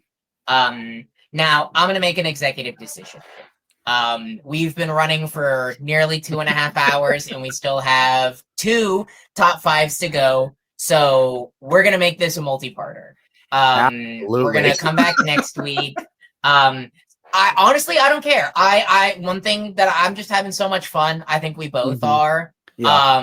And I just want to talk about these things as long as we can, but there is a limit to that in terms of becoming too long. So, and I don't want to feel rushed for the rest of it. I still think we'll keep that time limit so that we're not rambling. Like, we're still going to only limit ourselves. It's not like we're going to ramble next episode more than we have this episode on our top 5s. But I still want to allow ourselves to breathe when we talk about things, which is why, like, I know I've brought up time a few times, but I don't want to fully rush things every time. But I am making the executive order to make this a 2-parter. So before we end the episode, we still do have one other segment to go to. Yes. Which is, what are you excited for? I'll just start off with myself. Again, excited for another episode of Solo Leveling. Funny enough, I didn't even talk about this last episode of Solo Leveling, so I'm going to really, really quickly give you my thoughts. It was a phenomenal episode. It was an action-packed episode. You saw Korea versus Japan fight in a sparring match. You saw the beginning of the island arc. The ending of that episode was insane, to say the least. The cliffhanger that it left me on was absolutely wild. So I'm really curious to see where we take that story and where that goes in the next episode. We talked a lot about things in the future last time, but I mean, genuinely, I'm just more excited to watch and read more of the stuff that I'm already reading. Like, I know that's not a huge answer, and I'm not doing that even because, like, we're running out of time. I just genuinely, like, you don't have anything we to say, talked a lot about the things I'm excited for in the future. I'm just excited to watch more Game of Thrones, more Slime, read more Omniscient Reader's Viewpoint. Yeah. I know one thing that if you don't mention, I'll mention for you that I know came out this week. But I'll kick it off to you for what you're excited for. Obviously, I'm excited for One Piece. I really am hooked on that show now. So thank you so much for that. I'm excited for Born Again. I love, again, I already said it, but I love what they're doing. I want to see more of what they're going to bring with this new variation of the world before we fully bring back Netflix. I'm really excited to see what they do with that. I'm excited for Novocaine, like we said. Also, I saw the trailer for it today because I forgot that it was supposed to come out this year, but Ballerina, I am so excited for Ballerina. I completely forgot that was a thing that was coming out. Honestly, one of the John Wick 4 almost made my top. Like, I know I didn't mention it during honorable mentions, but the John Wick series is another one of those, like, I know it's 4 movies, not a trilogy, and it's not perfect, but I fucking love it, dude. So I'm really excited for Ballerina. Ballerina is going to be very, very good. Oh God, you're going to kill me. What show are you referring to? What am I referring to? You mean the Last of Us 2 trailer that dropped? Oh, I forgot about the Last of Us 2 trailer that dropped. I was going to talk about that too. I'll talk about that next week. No, but I am excited for Last of Us 2. I know I said that last time a little bit, but every time I get more and more hyped for that show. Dude, playing that game and then watching that show back to back was so cool. And I have played the second game, so I'm really excited to see what they adapt, even though I know what they're going to adapt and I already hate it. We'll see what they do with it. I trust Neil Druckmann to bring his story to life. So yeah. There's one more thing that I want to talk about really quickly that I'm really excited for. One Piece fans rejoice. Dyslexic One Piece fans specifically. Because as I've mentioned previously, I watch anime in dub unapologetically. I can't read subtitles super well. Solo Leveling is the only one that I watch with subtitles because my friend really wants to watch it weekly and I don't want to get it spoiled. But the reason I mention that is because not only are the remaining episodes of One Piece that have been released in Japanese getting dubbed finally on March 18th, which I will binge the entire thing in one sitting like I did the last ones. I have not seen them in Japanese. I know kind of what happens. I have gotten a little bit spoiled for me, but I'm really excited to actually see it. But in bigger news, and I texted my friend immediately when this happened, not Carson, a different friend. The biggest announcement in probably One Piece English dub history. Not only is this the first time that they've ever caught up to the Japanese in basically since it started coming out, after it comes back from break on April 6th, they will be simuldubbing it. So that means every single time they release an episode in Japanese, typically the way it works is the week after that episode, it'll release in English. I've been waiting for these, I think it's 16 episodes that are going to drop for like months. And now I don't have to do that again when it returns. And I could not be happier because that means that I'll get to enjoy One Piece weekly and enjoy it with my friends who watch it in Japanese. So that is a huge thing for One Piece fans that I am unbelievably excited for. I'm super hyped. It literally is in 4 days on Tuesday when the episodes drop. I will get off of work, I will sit down, and I will binge all of those episodes. I'm so excited. But with that, I know plans shifted, I know plans changed, but I think we had a good episode. I had fun, I enjoyed it. So with that, I'm going to go ahead and wrap this up. Thank you so much for watching. You can listen to us every week on YouTube, Spotify, like Amazon, literally every single podcast platform you've heard of and haven't heard of, to be honest. It is the Nerdy Nimrods podcast on all platforms. You can follow us on all social medias, Instagram, TikTok, X, Threads, at Nerdy Nimrods. But with that, thank you so much for watching. Stay nerdy.